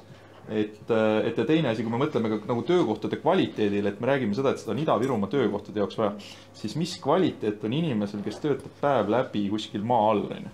Et see on nagu depressiivne töökoht, et kui nende inimestega ma olen suhelnud, ma olen seal käinud ja sa vaatad juba inimese näkku, et tegelikult nagu tundub vähemalt need, kes on nagu püsivalt seal maa all tööl, et nad ongi nagu sellise välja kujunenud depressiivsusega, et inimene ei saa D-vitamiini, ta ei toimi lihtsalt juba puhtbioloogiliselt normaalselt, et see ei ole minust töökoht, mida me peaks päästma. Täitsa nõus, aga ütleme, et kui üks vaade see veel tulla, et ma olen ise selle teemaga ja minu spetsialistid on hästi palju tegelenud. Hästi palju liikunud müüte, ei tahaks neid müüte murda, aga mis on üks oluline mure nagu Eesti ühiskonnas, me oleme polariseerunud. Ja mida ma ise nagu vangisti tahaks, et nii oponendid kui need, kes mingid ideed kaitsevad, nende vahel diskussioon. Tihtilugu on see diskussioon ära kadunud ja teatakse müüte tuua. Et üheks müüdist näiteks, kui võtame selle sama, et käsi püsti, kes on lugenud selle nii-öelda Ida-Viru laste kehakaalu ja siis või sünnikaalu ja siis tervisena uuringu läbi. Et ma arvan, et neid meie seas väga palju pole. Et kui me need läbi loeme, siis me saame tegelikult teada, et Ida-Viru naiste nii-öelda suitsetamise % on 20, Eestis keskmiselt see oli hoopis teine. Me saame teada, et mis on nende nii-öelda emade töökeskkond ja siin see väga hästi juhtisid tähelepanu sellele, et kas inimene peaks selles kohas tegema. Et neid nagu mõjutegureid, mis seda nagu nii-öelda uuringut mõjutada on hästi palju. No, mina tahaks Indrekule ütelda seda, Indrek on mu sõber, see ma ei rinda teda, et hei, maailmas on tegelikult elukutse suhtes. Meie ei saa rääkida kaevuri, kas ta on depressiivne või ole ja kas temale mehele võib see äkki hoopis see võib talle meeldida, nagu sõja. Sõja pidamine. Ära seda too välja igaks juhuks. Aga see on hea nagu üleminek sinna ja ma tean, et Sandra tahab kohe teha pausi, aga me lihtsalt tahad või? Ei taha? Me just tegelikult mõtlesime ümber, et võib-olla lõpus. Meil oli vahepeal mõte, et teeks nagu vahepeal pausi, et saab sirutada, aga siis me just arutasime Sandraga lühidalt, et teeme nii, et nagu ametliku pausi ei tee, aga kui keegi tahab snäkke, siis need on seal, lihtsalt tõuske püsti. WC-d on seal taga, aga jah, räägime. Ma tahtsin adresseerida seda väidet, mis siin välja käisid, aga niikuinii ju heitmed vähenevad ja kõik on hästi, et kogu selle kohtuprotsessi juures ma nägin ka seda lähedalt ja minu arust väga huvitav nendes esimestes astmetes, mis need nagu tõendusmaterjalid olid, et miks Eesti Energia võiks ikka õlitehast edasi ehitada. Ja üks tõendusmaterjali esimeses astmes, kui ma ei eksi, oli see, et umbes 4-3 päeva enne kohtuotsust oli ERR-is oli uudislugu 2 minutit, kus Eesti Energia ütles, et meil on süsinikuneutraalsuse plaan kuskil. Uskuge meid. Ja kohus ütles, et näete, neil on plaan järelikult, kõik on hästi, ärge muretsege. Ja nad viitsid tegelikult, Põhjaranniku uudisele, mul on see link ja see oli See oli selles mõttes täiesti šokeeriv, et... Ja seda plaani ei ole olemas? Ma ei ole näinud seda. Ma ka ei ole näinud. Ma olen küsinud igast august seda, ma ei näidata seda ei ole olemas. Aga et selle puhtalisest kohtuprotsessi vaatest oli see väga tähelepanuväärne, et üldiselt kohus ikkagi hindab ainult neid tõendeid, mida kas kumbki pool on esitanud või kohus on ise kogunud, kõik pooled on saanud neid vaadata, hinnata, nende kohta arvamust avaldada, neile vastu vaielda. Ja siis tuleb see kliimaneutraalsuse plaan paar päeva enne kohtuotsust. Me ei teadnud sellest mitte midagi, me lugesime uudistest. Ma ei tea, kas Narva Jõesulinn teadis, võib-olla polegi oluline. Ja siis kohus võttis seda arvesse sellisel hetkel, kus meil ei olnud isegi võimalus sellele ka kuidagi vastu vaielda. Et see oli lihtsalt protsessi poolest täiesti ootamatu liigutus kohtul. Aga kohus võttis arvesse midagi, mida väidetakse, et on olemas, aga ei, kohus viitas sellele uudisele, mis ilmus Põhjarannikus, et Eesti Energia tuli välja oma kliimaneutraalsuse kavaga, sellest nähtub, et Eesti saab kõik oma kliimaeesmärgid täita, vastuolu ei ole, kõik on okei. Et see ongi jah, selles suhtes absurdne, et tegelikult mõlemad pooled peaksid ikkagi saama asjaga tutvuda põhjalikult enne Vahepeal mulle pakuti kommentaariks sõna. Meil on teisi. Võtame selle kommentaari ära. See on hea kommentaar. Seda plaani näha või muidu kõik sellest rääkimise lõpetada. Kui keegi väidab, et midagi on olemas ja keegi teine ei ole seda näinud, siis on väga raske seda uskuda, et see on olemas. Muidu on oht see, et räägin nagu ajatäis ja kõik seda pelgavad. Plaanid on olemas, kui mina läksin Eesti Energiasse tööle, siis seda esimest plaani ma nägin ja ma mäletan see härra Vasseriga, kellega me isiklikult kohtunud ei ole, vist käisid mingites koridorides kusagil nagu diskussioonid, et peaks kokku saama ja vaatama. Kus selle plaaniga on nagu jõutud, et minu enda osakonnas ehk siis keskkonnateenistuses seda plaani nii-öelda siis hetkel uuendatakse ja kuhu on jõutud. Jõutud on sinna, et sellele plaanile on ära tehtud nii-öelda riskihinnang. Seda plaani on tutvustatud nüüd mälu järgi ütleks, kas oli mingi paar kuud tagasi Kliimaministeeriumile ja on üle valideeritud need tehnoloogiad ja need nagu ärilised suunad, kuhu minna tahetakse. Kui räägime sellest, et kas mingisugune asi on hetkel töötav või mitte, siis selge see, et kui me vaatame aastani 2050, on seal hästi suurt määramatust. Ja kui seda määramatust nagu iseloomustama hakata, siis ma võtaks ühe näite, mis mulle siin aasta 2 kuud tagasi, nagu ma ütlesin, tööle tulin Eesti Energiasse, mis töölauale sattus. Selline huvitav projekt nagu plastiprojekt, ma ei tea, kas te olete kuulnud, sellest ei ole? Ikka jah, see on see, kus...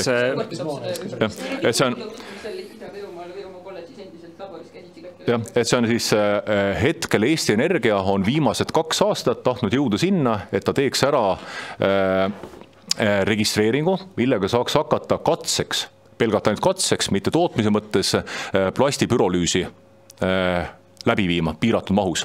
Ja see protsess ise kui selline on aegne võtnud seni, kuni tulemus pole jõudnud, nagu ma ütlesin, 2 aastat.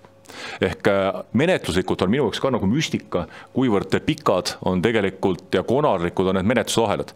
Ehk miks ma selle jutuks võtsin, kui me räägime plaanist, siis iga see plaan tegelikult eeldab oma realiseerumiseks, lisaks sellele, et seal taga on oma nii-öelda finantsarvutused, oma tehnoloogilised väljakutsed, peaks see asi olema ka nii-öelda loakindel.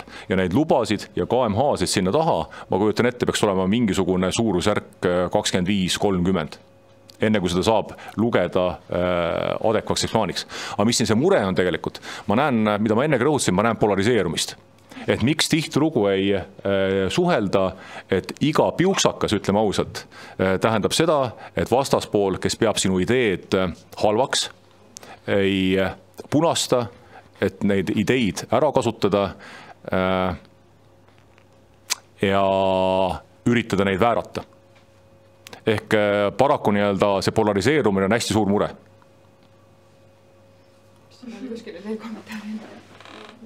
Ja, miks kohtuotsuse tulemuseks oled, saame kõik sõpradeks?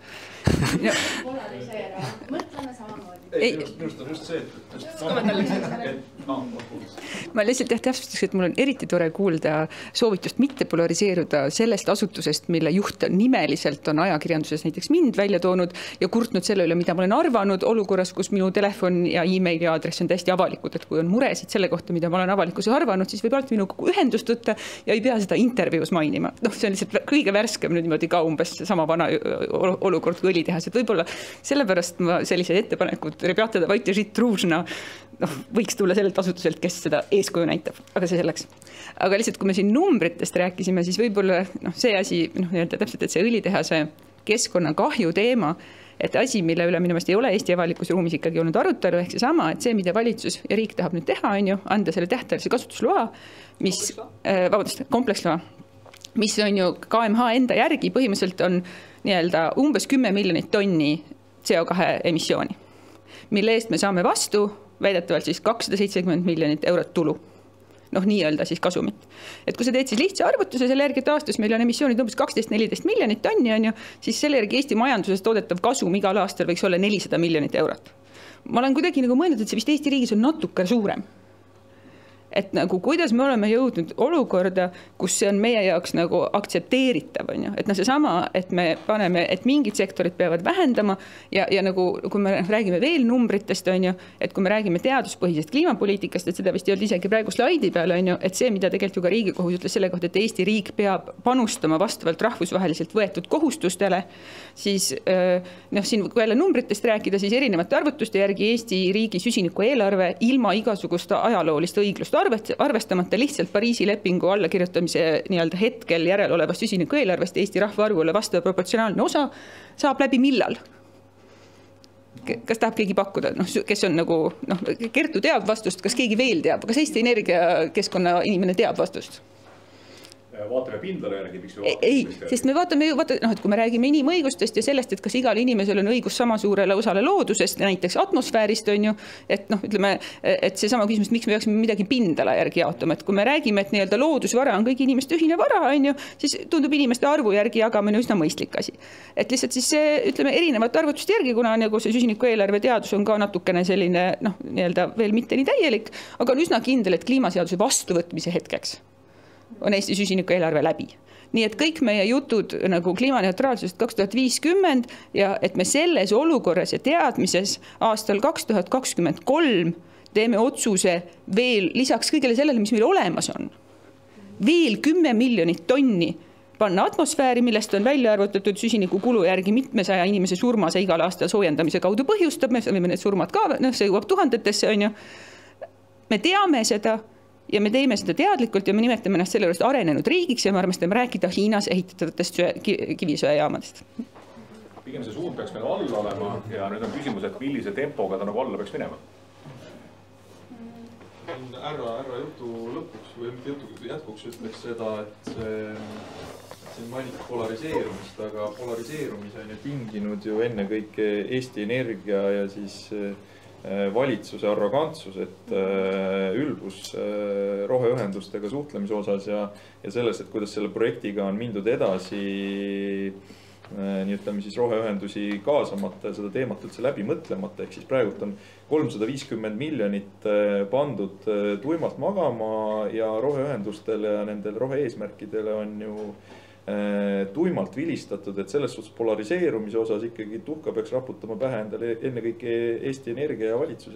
Ja mõtlen, ma viiks selle arutelu korra selle tasandi peale, et mis edasi võiks saada. Me oleme rääkinud pikalt sellest, kuidas me siia jõudsime, kes võiks vastutada ja nii edasi, aga et kuidas edasi minna ja üks küsimus, mis ma tahaks õhku visata korra ja võib-olla kõigile mõelda, et meil on ees põhimõtteliselt valik, et kas me paneme raha edasi sisse õlitehasesse, et kujundada sellest edasi keemiatehast või midagi muud, või me teeme selle sama rahaga midagi muud, sest riigieelarve on lõpliku suurusega, kõike sealt ei saa. Et mis me võiksime selle õlitehasesse järgmiste kulutuste rahaga, mida muud me võiks sellega teha, kas Ida-Virumaal või üle Eesti ja mis võiks olla need kogused, mida me sellest saaks? Korraks mõttehetki päriselt, see on mu päriselt nagu küsimus kõigile korra, et lihtsalt panna nagu tekitaks endale sellised valikuvariandid, mille vahel me valime, et õlitehase kulutused õlitehasesse edasi, üks variant. Mis võiks olla järgmiselt? Soode taastamine. Soode taastamine, nii, variant 2. Eelarveaukude täitmine kõigepealt, Jätame lihtsalt raha riigieelarves saades, 3, okei. Maakoolid. Nii, 4. Anname RMK-le, et ta ei peaks siis metsa maha. No milleks seda RMK-d vaja on, miks me teda raha? See võib edasi ka minna. Akupanka siis saaks need 100 megavatti, 200 megavatt-tundi saaks 3 tükki veel. Ongi, et arendaks regionaalpoliitikat, mis on praegu katastroofilises seisukorras. Kus see raha kätte saab? mõtlen, kui meil on praegu valik, et kas me paneme õlitehasesse raha veel juurde või me ütleme, et okei, väga halvasti kulutatud 350 miljonit eurot, aga vähemalt, ma ei tea, teist 350 otsa ei pane. Jätaksime Kopli päästekomando ellu, see oli vist oli mõni miljon. Ma tohiks pakkuda, siis ma ikkagi usun meie keemiatransformatsiooni juhti, kes ütleb seda, et pürolüüsi seadmed, mis on Ida-Virumaal juba hetkel olemas ja millest üks juurde tehakse, et nad on tegelikult Euroopa mastaabis unikaalsed ja see on see potentsiaal, et kui me räägime jäätmete pürolüüsist, ma ei tea, kas siin on levinud see arusaam, et miks see pürolüüs, jäätmete pürolüüs oleks vajalik. See on vajalik selleks, et kui me räägime tavalistest plastidest, siis plast on taastöödeldav umbes 4 korda. Ja pärast seda, kui see plast on taastöödeldav kas 4 korda või on ta sellisel kujul, et seda on võimatu välja sortida ja taaskäitlemisse viia, tuleks tegelikult jaatmeid, teatud plastijäätmed, teatud temperatuuril töödelda ja sealt oleks võimalik kätte saada siis õli, millest on võimalik tegelikult teatud plaste edasi töötada. Ja kui me vaatame Euroopat, siis sellises suurusjärgus pürolüüsi tehnoloogiat ei ole. Et kui me tahame ringmajandusse minna, siis kusagil Euroopa nurgas selline tootmine peaks olemas olema. Ehk mina hääletaks sinna poole, et suunaks seda raha ikkagi ringmajanduse edendamiseks. Kas Eesti hakkab siis plastjäätmeid importima või sest see on ju suur äri, selleks Eesti jäätmetest ei piisa, see on üle Baltikumi ja siis oleme suur jäätme ja pürolüüsi käigus ju samamoodi eraldub ju heitmeid. Täpselt. Eraldub ja kui me nüüd heitmetest vaatame, siis suurtööstuse heitmed, ütleme, et mul on see igapäevane pilt ees, kui me võtame näiteks Eesti Energia kontserni kuulub näiteks koostootmisjaam Prootsenis, Lätis ja näiteks ütleme Auvere. Et hästi palju vaadatakse, et see Ida-Virumaa tossutab meeletult, võtame ühe komponendi, võtame tolmu. Tolmu heitmete määr Prootsenis, mis on hästi tavapärane taolist tüüpi tootmisseadmetele, on 130. Oskab keegi Auveret öelda? Ise küsin, ise vastan, 10. Ehk nad suurtele käitistele on keskkonnanormid meeletult ranged. Ei, see nõue tuleb tegelikult sellest, et suurtootmist direktiivi järgi piiratakse ja suunatakse meeletult intensiivselt. Ehk need suurtootmised, kui me räägime heitmetest, vaatame reaalselt nendele heitmepildile otsa, et mida sealt korstnast välja tuleb. Andres Vanjala tõi sisse ka 50 000 ref või kaitsekomistega kavas hakata siis... Ma küsin siia vahele lihtsalt, et tegelikult on see see pürolüüsi või plastijäätmete ümbertöötlemine ei pruugi olla kõige halvem mõte, eks ole, sellepärast, et plastijäätmed endiselt maailma tekib ja kas me neid põletame ühtemoodi, teistmoodi teeme pürolüüsi päris hea. Kui kaugel on see uus õlitehas siis sellest pürolüüsi tegemisest? Sest see on tegelikult see küsimus.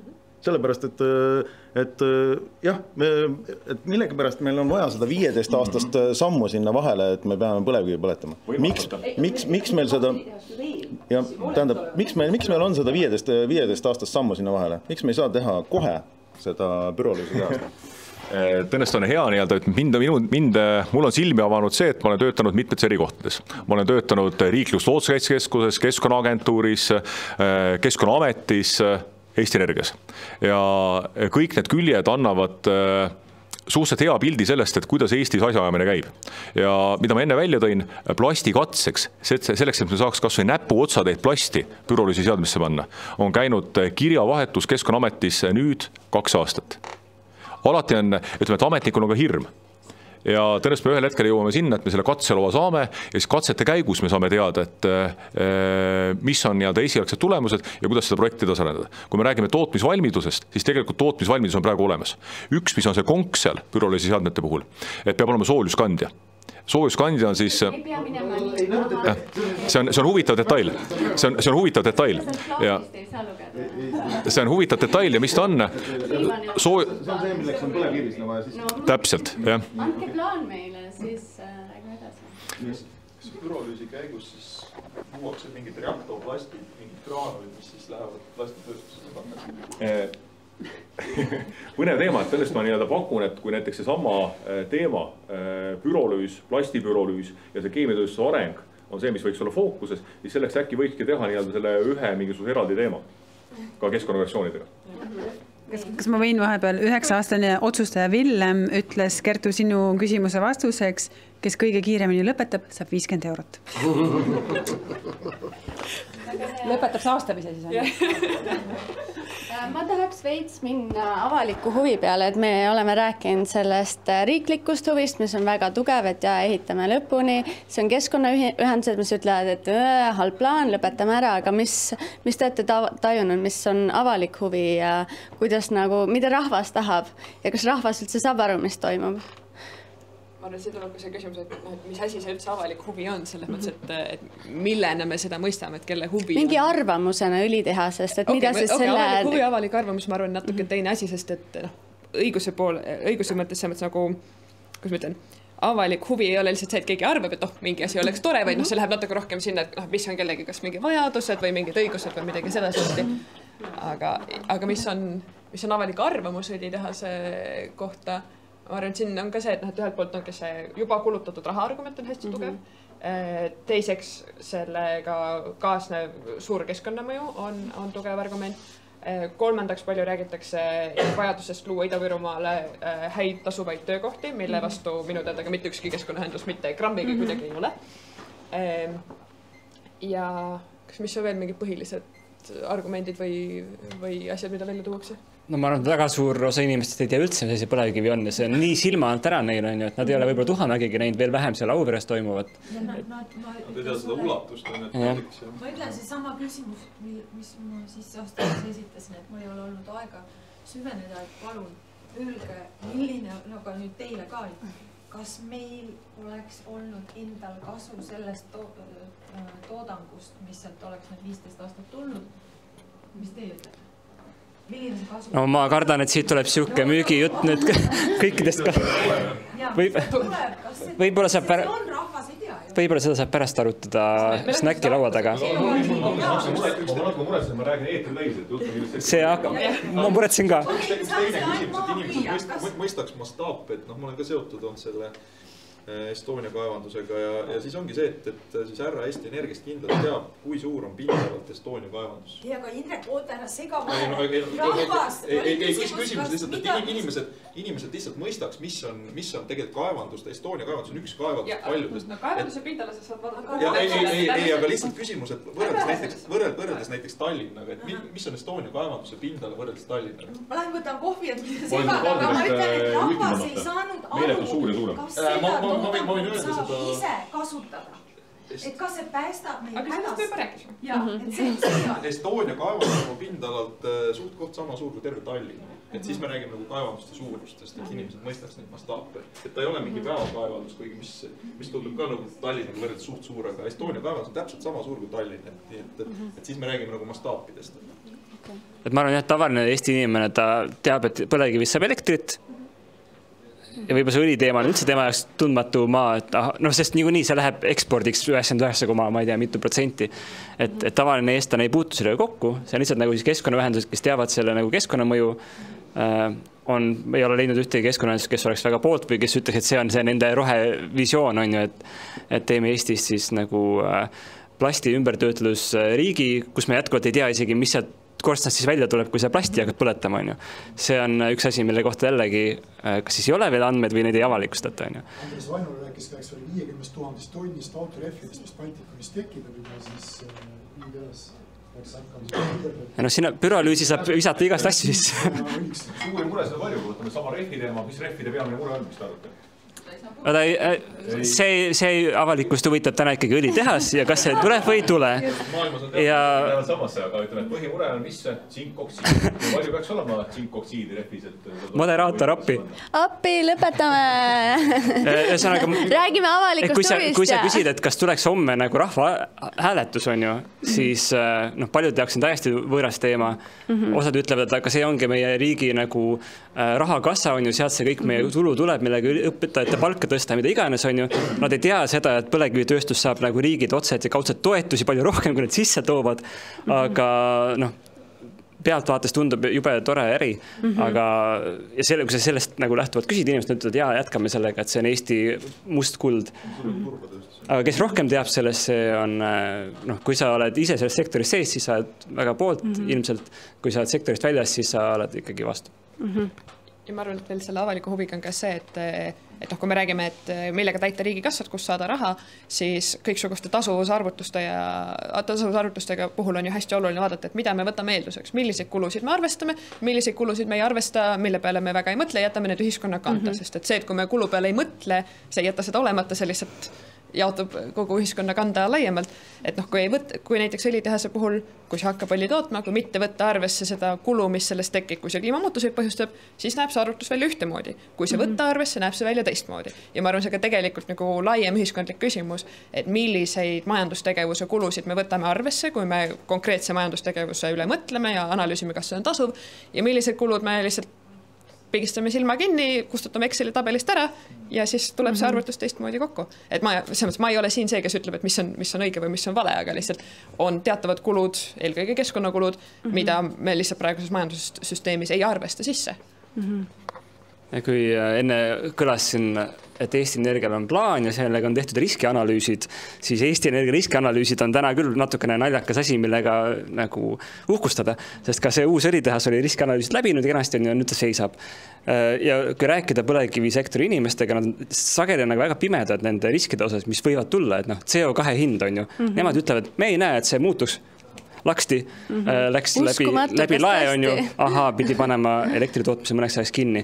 Et see väline vaade on siin väga oluline ja samal ajal nagu meedias me kuuleme, et kui sa ei ole põlevkivienergeetik, sa ei tohiks üldse nagu sõna võtta, et see nagu polariseerumine on ikkagi tulnud sealt tööstuse poolt ja see on tulnud pikalt, aga keskkonnaühendused on üritanud sellele vastu seista pikalt ja see tavaline Eesti inimene on siis seal kahe vahel kuidagi vaatab, mis täna lehest tuleb, on ju, kumb pool peale jääb, aga Eesti Energia kindlasti on ressursse rohkem, et oma seda narratiivi ja oma seda rohepööret jutumärkides plaani kohaselt, mida ma ei ole näinud, olles küsinud seda igal võimalikul viisil ja nüüd kuuldes kuskil off the record, et tegelikult seda ikkagi ei ole, on visioon võib-olla ja see kõik taandub sellele, et kuskil tuleb tehnoloogiad kunagi, et seda CO2 püüda kinni ja tassida Norra näiteks, mis ei ole kindlasti odav ja siis kas Eesti, see oli seal algses plaanis. See oli algses plaanis, seda ütles hiljuti. Mida me nägime 2 slaidi ühes kohtumises. Ja, me nägime esmatus. Aga selle kohta ütles Andrus Tureiko, et seda CO2 kinni püüdmist ja maa sisse toppimist ei hakka tegema, aga et võib-olla siis teemegi sellest kunagi mingisuguseid kemikaale, mida äkki keegi vajab kuskil ja tahab. Aga ma täpselt käin. Aga kas aktivistidena me peaksime seda avalikku huvi üritama kuidagi mõjutada ja kas meil on mingeid vahendeid, mida me saame veel teha? Et äkki Kertu või kumbki teist oskab rääkida, mida mujal maailmas on tehtud selliste õlitehaste vastu ja millist värvi peab loopima? Nali. Selliste õlitehaste vastu ei ole midagi tehtud, sest sellised ei ole kuskile. Ja mitte täpselt sellist. Eesti Energia üritab küll neid igale poole nagu promoda. Aga välismaal muidugi on nagu taktikaid on palju erinevaid, on kohtuasjad, kõikvõimalikud pöördumised, reaalne blokaad on ju, mida väga huvitav oleks Eestis näha, et Auverre viib ainult 1 tee muideks. See on väga lihtne sihtmärk. Seal läheb metsa kuhugi. See läheb, sealt tuleb looduskaitseala. Et mis siis saab, on, et siis jälle see arutelu kindlasti muutuks, et on mingid inimesed, kes arvavad, et see õlitehas on nii halb, et nad on nõus riskima oma vabadusega. See oleks täiesti uus Eesti meedias. Ma ei tea, kus need inimesed on, äkki need on olemas, kes seda oleks nõus tegema. Võib-olla teie siin. No ja see on veel omaette teema. Sina lubasid kõik need järgmised astmed ka kohtusse anda, ma saan aru, et kompleksli ma ei ole midagi lubanud, aga selle õlitehase, kui see õlitehas panna käima hetkel plaanitud kujul, nii nagu see kompleksloa taotlus on esitatud ja need hetkel plaanitud kuju, siis see kliimamõju, mis kaastub, on väga suur. Siin hetkel ei ole selle üle vaidlust, et kui see panna käima, mis 2024 või 5, et siis sel hetkel sellel ikkagi on päris üüratu kliimamõju. Ja ma olen endiselt arvamusel, et me peaksime püüdma seda ära hoida selles mõttes. Ma mäletan, ma olen viimastel nädalatel väga palju selle peale mõelnud, et ma mäletan, kui ma olin 12, kui oli aasta 2015, see sügis, umbes november nagu praegu ja ma mäletan Aktuaalsest kaamerast seda uudiste lõiku, et ja nüüd kõiksugused riigipead, Eesti oma kaasa arvatud, kirjutasid alla Pariisi leppele ja nüüd nad võtavad kliimamuutused tõsiselt käsil ja hakkavad midagi tegema. Ma tol hetkel ma ei teadnud kliimakriisist väga palju, aga see oli juba selline meeldiv, natuke ebamäärane tunne, et kõik asjad lähevad nagu hästi.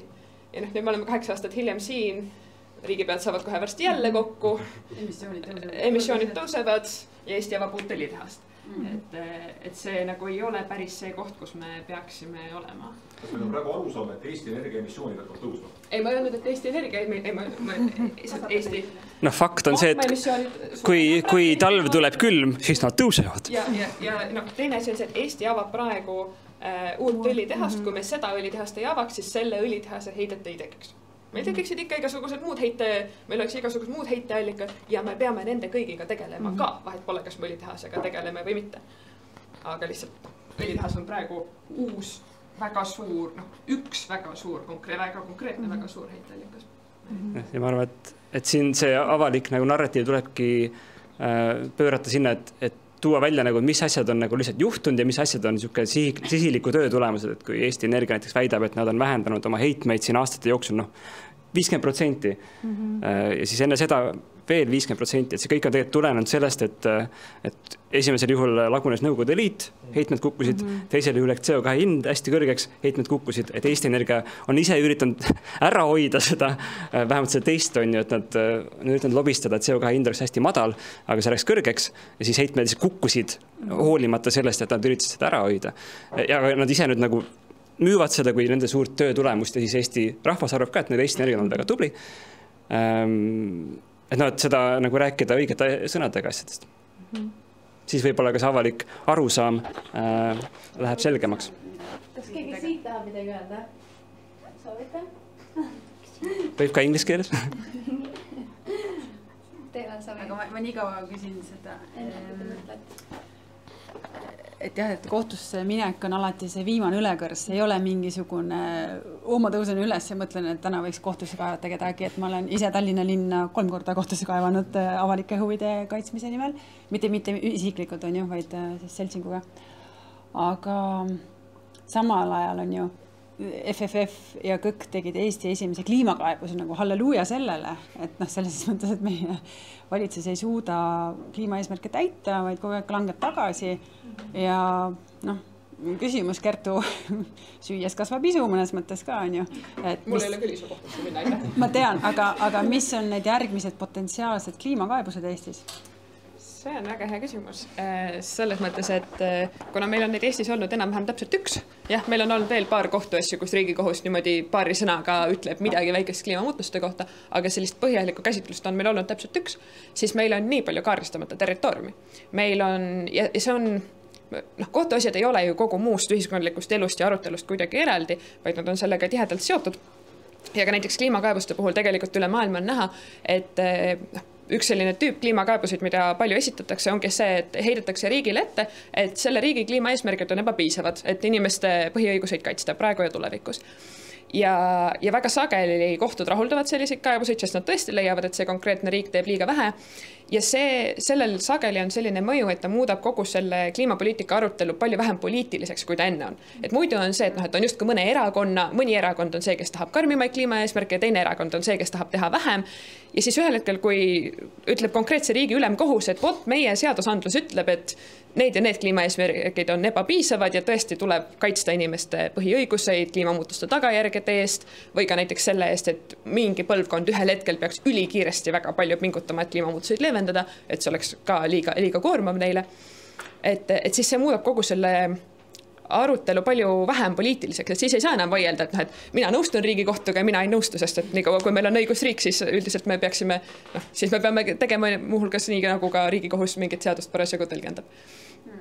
Aga neid kaebuseid üle maailma on hästi palju ja nagu ma enne mainisin, neid liike tuleb ka kogu aeg juurde. Üks viimaste aastate trend muuhulgas on see, et juhitakse tähelepanu ja viiaksegi riigid või mitte riigid, eelkõige ettevõtted kohtusse selle vastu, et nad rohepesevad oma mingisuguseid tooteid. Näiteks Saksamaal on üks organisatsioon, kes on kümnete kohtuasjade kaupa algatanud kohtuasju, läinud kohtusse umbes, ma ei tea, kliimaneutraalsete seepide ja makaronide ja lennupiletite ja kõigi, mis iganes tarbekaupade vastu. Ja neil läheb seal omajaga edukalt. Et ma arvan, et see on üks asi, mida võib-olla keegi võtab ka Eestis kunagi ette, ma ei tea, aga võib-olla. Just sellepärast, et see hägustab kogu seda avalikku arutelu, et nii nagu me ei luba ju öelda näiteks mingisuguse toote kohta, et see ravib konkreetset haigust, kui see tegelikult ei ravi või väga kaasa ei aita, siis nii ei tohiks ka lubada öelda mingi asja kohta, et ma ei tea, ta on kliimaneutraalne, kui ta tegelikult ikkagi soojendab kliimat. Et see on ju põhimõtteliselt ikkagi faktiväite või kontrollitavuse küsimus. Et ma arvan, et kuna see lihtsalt üle maailma aina hoogustuv teema, siis ma kujutaks ette, et see võib jõuda ka Eestisse. Aga lokaalselt linnad Eestis? Linnad ja kohtuasjad või? Jaa. Okei. Kui mina jaksaks, siis mina kaebaks Tallinna linna. Kusjuures? Keda kaevata, hakkame järjele.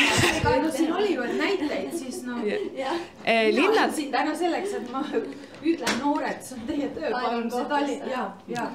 Kusjuures linnad on kahte pidi huvitavad, et ühelt poolt on kohtuasju, kus heidetakse linnadele ette, et mingi konkreetne linn kas teeb liiga vähe, et kliimamuutuseid leevendada, annab liiga väikese panuse või või siis ka teine asi, et piisavalt ei kohane kliimamuutustega, ei kaitse piisavalt oma elanikke näiteks mingisuguse merevee taseme tõusu eest, lubab planeeringuid kuskile, kuhu tegelikult on teada, et varsti tõuseb meri ukse alla, mingid sellised argumendid.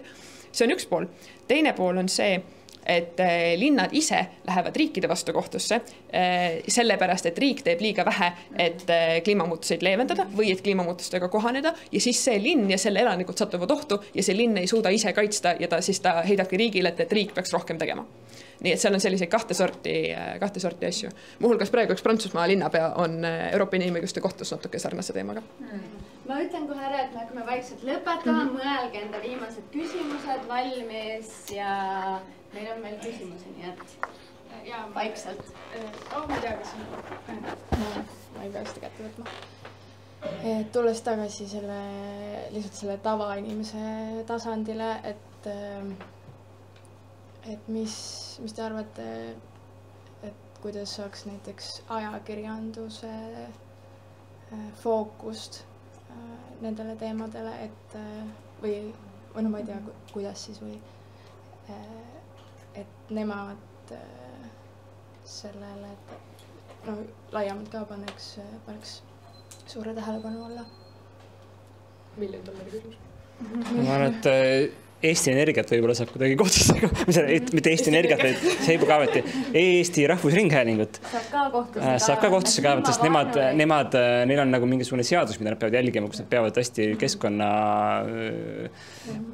infod jagama kodanikele ja alati, kui on Eesti Energia uudised, siis on hästi rõõmsas toonis alati, kuidas uus õlitehas saab edasi minna, juhei on ju, ja mingi veel uus projekt, mis on kliimamõjust me ei räägi, juhei. Nad peaks rääkima või äkki saab kuidagi panna neid rääkima sellest, sest see mõju on ju teada. Et siis tavalugejal oleks ka natuke selgem, et seal selle uudise taga on tegelikult veel mingi uudis, et kui mina loen ERR-i, siis ma näen alati seal 2 uudist iga uudise juures. Üks on see, et kuskil jälle tehti mingi maja, mis on täis tuledes 24/7 ja siis minu peas on see uudis, kuidas on valgusreostus, ohoo.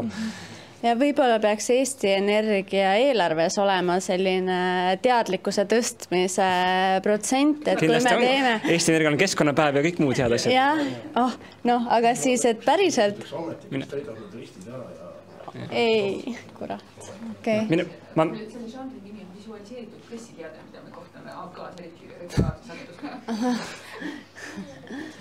ütleme, mis on võib-olla jäänud ka veel tähelepanuta, on see, et igasuguste kaevanduste ja tuhamägede selline ruumiline mõju, et mitte keegi ei taha seal ju tulevikus elada selles piirkonnas, kus lähedal mingi kaevandus, kus on mingid tuhamäed, et see keskkond, need pinnavormid on igaveseks rikutud ja geoloogid on öelnud ka, et isegi meie planeedi ajaloos enam ütleme see, mis on tehtud Ida-Virumaal, see ei taastunud mitte kunagi. Et kuidas on võimalik nii, et 100 aastaga oleme suutnud nii suure kahju luua, mis enam ei taastu ka siin 10 miljonite aastate jooksul, et kui me mõtlemegi, et meil kas või see paeklint on, see on 550 miljonit aastat vana, et kui kaua selliste pinnakihtide tekkimine võtab aega ja siis me 100 aastaga selle kapitaalselt rikume ära, tekitame saastunud põhjavee, et see on igaveseks kaotatud maa. Jah, aga selle ajakirjanduse teema puhul, ma tunnen, et see läheb paljuski selle üldise sellise keskkonna teadlikkuse juurde ja selle aru, et kas inimene saab aru, et päriselt meil ei ole lihtsalt mitte mõni väike keskkonnaprobleem, mis on natuke tüütu, vaid et meil on asjad, meil on keskkonnaprobleemid, mis võivad tuua kaasa meie endi eluaja jooksul, tõenäoliselt toovadki inimühiskonna päris põhjaliku ümberkujunemise. Et me räägime inimühiskonna toimimise eeldustest, et meil on olemas stabiilne ilmastik, mis võimaldab meil toota toitu nii, nagu me oleme harjunud ja meil on olemas vett ja nii edasi. Et need asjad on ju praegu tugevas muutumises. Ja siis ongi küsimus, et kas need inimesed, kes kirjutavad uudistemajas lugu, kas nad saavad sellest aru, kas nad oskavad neid seoseid näha, kas on nende arvates piisavalt suur probleem, mida välja tuua või see tundub nagu mingi ühe huvigrupi, mingi üks niš.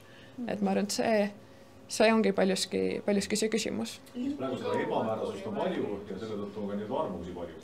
No ebamäärasus... Kliimamuutuste osas on suht selge. Raamistada, et kõik saavad tegelikult nii kliima eesmärkidest, kliimaprobleemidest väga erinevalt aru. Eesmärkidest ei saa ja CO2. No ikka saavad eesmärkidest aru. No selle mõttes... Vaatame nii-öelda Eesti ringi, et mis need arusaamad meil on ja tõenäoliselt me saame väga erinevaid tulemusi. No et kas me peame kliimamuutuseid leevendama või ei pea? See, mis nagu pikas perspektiivis võiks inimesi kuidagi nagu nii-öelda raamistada või suunata kuhugi, võib-olla on see sama kliimaseadus, et mis ambitsioon nagu näiteks teil on, et kuhu see kliimaseadus või milline võiks olla, et üldse töötaks? Ma arvan, et me hakkame lõpetama, ma arvan, et seda teemat lihtsalt siin ei avaks puhtalt sellepärast, et siis me võiks veel rääkida vabalt 2 tundi, sest et see on väga sisukas teema, millest rääkida. Et võib-olla lõpetame selle, siis kui me oleme enam otsad kokku tõmmanud, siis võime rääkida veel huvitunutega erinevatest teemadest, mis ei jõua põhjalikult siin käsitletud saada. Aga Nadja? Pikk vastus. Kuidas me teeme selle kliimamõju ja Eesti Energia hea nagu positiivse pildi nagu kättesaadavamaks publikule või nagu aktivismist üldse, sest et ühel pool on meil nagu hästi nagu big money, eks ju, ja siin me oleme nagu vabatahtlikud, eks ju, hoolime nagu maailma tulevikust ja tulevastest noortest ja üldse kõike muud, et kuidas tegelikult nagu see tasakaal on nii paigast ära, et kuidas siis meie nagu saame mis taktikaid või kuidas me saame publiku arvamust kuidagi mõjutada nende ressurssidega, mis meil on. Kas sa oled Harjumaa Tallinna laps? Ei. Et Tallinn ja Harjumaa arengustrateegia, mis kinnitati linnavolikogus Harjumaa valdades, on väga-väga halb dokument. Ma otsin kohe teeks kliimakaebuses. Aga su küsimus oligi rohkem see, et nagu kuidas neid... Tasakaal ei ole nagu seal, eks ju. Tulla tava inimesteni ja nagu näidata seda nagu tasakaalustatud pilti, et ja võib-olla on need positiivsed osad, kus tuleb see keemiline tehase ja nii edasi, aga siis on ka need negatiivid ja me ei saa nagu mõlema kajastust üldse. Me saame enamasti selle kajastust, kui hästi Eesti Energia läheb ja kui hea nende plaan on ja siis saab selle negatiivse arvustuse, et ja ikkagi Riigikohtus vastus on ju siin seina peal olemas, on ju, et näed, et... Ma mõtlen ka nagu need asjad, nagu mis Eesti Energia saab sponsorist, nagu mis sponsorlust ta saab tuua Ida-Virumaale ka, et inimesed ei küsitleks nagu võib-olla sügavamalt neid probleeme. Kas see üks võib olla ka see, et ma ise vaatan, et ma näen seda pilti natuke teisiti? Et see on see nagu lugeja tähelepanu, millele ta tuleb. Et ma tõenäoliselt hästi palju olles keskendunud ka nendele õlitehase uudistele, nopiti välja need positiivsed. Mina, kes ma olen keskendunud ka sellele, et vaadata, et oponendid arvavad, vaatan, et ohoo, et üpriski tihti on need vastaspoole seisukohad tegelikult väga nagu tugevasti seal lehekülje nagu ülaservas ikkagi esindatud. Ühel on ülaserv, teine on see pea ka.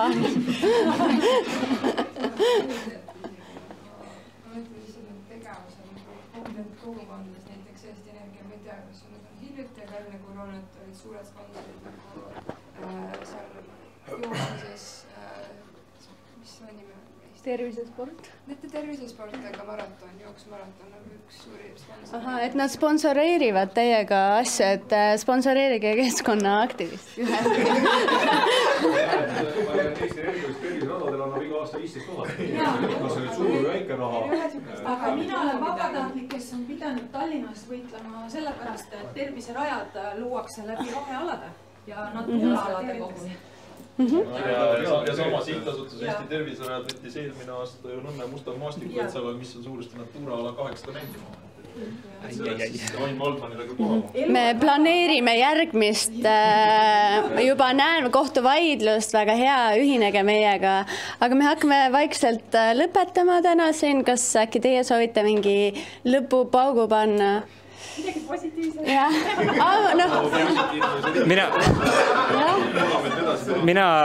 Ma vastangi sellega, siin tahvlil seina peal on ju, et väike seltskond inimesi saab teha väga suurt muutust. Lõpusõnad. Et väga väike seltskond inimesi saab teha väga suurt muutust, et sama Põxiti rahvaalgatus, mõni inimene pani selle kokku, on ju, 1000 inimest allkirjastasid, õiglane üleminek ka, väike seltskond keskkonnaliikumist inimesi tegid selle algse projekti ja sealt hakkas nagu asi kerima. Lõpuks tekkis ka nagu tööstusel huvi, et oota, siin on võimalik isegi võib-olla mingid alternatiive mõelda. Ja nüüd väike seltskond noori kaebas õlitehase kohtusse ja isegi kui lõpuks õlitehase ehitatakse valmis, mis on väga tõenäoline, sest nagu surutakse nii kõvasti, siis kogu selle protsessi vältel, vähemalt see Eesti kohtusüsteem tõesti ma oma silmaga näinud, kuidas nad arenevad, et Pariisi kliimalepe on olemas, oi, see oli esimeses astmes siukene mingi müsteerium, mis avardus neil nagu, et ja seda võib kasutada, et nüüd on vähemalt need esimesed sammud läbi käidud ja järgmised asjad võiks olla lihtsamad ja järgmine väike seltskond inimesi, kellel on tugev missioon, saavad sellega edasi minna. Et siin nagu oodata seda, et rahvas korraga kõik ärkab, ma arvan, et seda nagu ei tule, aga niimoodi sammu kaupa saab sinna poole liikuda. Ja ma lisaks veel sellele, et ma arvan, püüame mitmekesistada seda keskkonnahoiu rinnet või tegevust, et okei, meil on Fridays for Future, mis on üks silmapaistev noorte keskkonnaühendus, aga meil on tegelikult ka neid teisi ja meil võikski olla seda, et inimestel on erinevaid ühendusi, et meil on palju erinevaid inimesi, kes tegutsevad erinevate nurkade alt, kes püüab, ma ei tea, koolitada ajakirjanikke, et ajakirjanikud teaksid, mis asi on Pariisi kliimalepe, mis asi on IPCC raport. Eestimaa Looduse Fond teeb seda. Ma tean, et teeb, aga Eestimaa Looduse Fond ei jõua ka kõigi ajakirjanikeni ja kohe, eks ole. Ja et kes püüab koolitada, ma ei tea, kohtunikke, kes püüab koolitada õpilasi, kes... FFF teeb seda. Jaa, aga seda ma räägingi, et me kõik jõuame ainult natukene, et meid kõik on, nagu siin tuli välja, et on big money ja no money, et me oleme rohkem selle no money ja vähe inimesi poole peal siin, et siin võiks vähemalt rohkem inimesi olla. Ja kirjutage artikleid ja... Ja igasugused, kõik muudsugused katsetused ka, et me oleme ju jõudnud läbi katsetada mingi hulga erinevaid aktivismi taktikaid, natuke ma just nimetasin, aga meil on ju nii palju võimalusi veel, osad, mille peale me ei ole isegi veel tulnud, mida me saame teha selleks, et hoida keskkonda, hoida inimeste tervist, hoida inimeste heaolu. Et me saaksime, mida rohkem inimesi meil on, seda rohkem neid nõksi ja taktikaid me saame läbi katsetada ja äkki miski, ilmselt miski siis lõpuks aitab ka keskkonda hoida. Oleks hea idee. No viimane lõpus. See idee on see, et ma olen ise seda kasutanud, tegelikult ka inimesed, kes päriselt keskkonnast hoovivad, valige endale ameteid nii otsustajate seast, nii arendajate seast, avate oma silmi ise ja pluss te saate seda nii-öelda elu väga palju, aga teatud määral mõjutada. Ja, absoluutselt. See on ka üks taktika maailma muutmiseks. Õppige uurata, kui pilgit alt mida ainult, igasuguse, õppige ükskõik mida ja siis rakendage seda keskkonna hoidmiseks. Sest lõpuks ikkagi, nagu ma nägin teie näitel, see asi läheb juriidiliseks, kui tahab edu saavutada. Madis, tahad viimase sõna öelda? Ja kui kõik muu läheb blurri, siis asi läheb füüsiliseks, aitäh!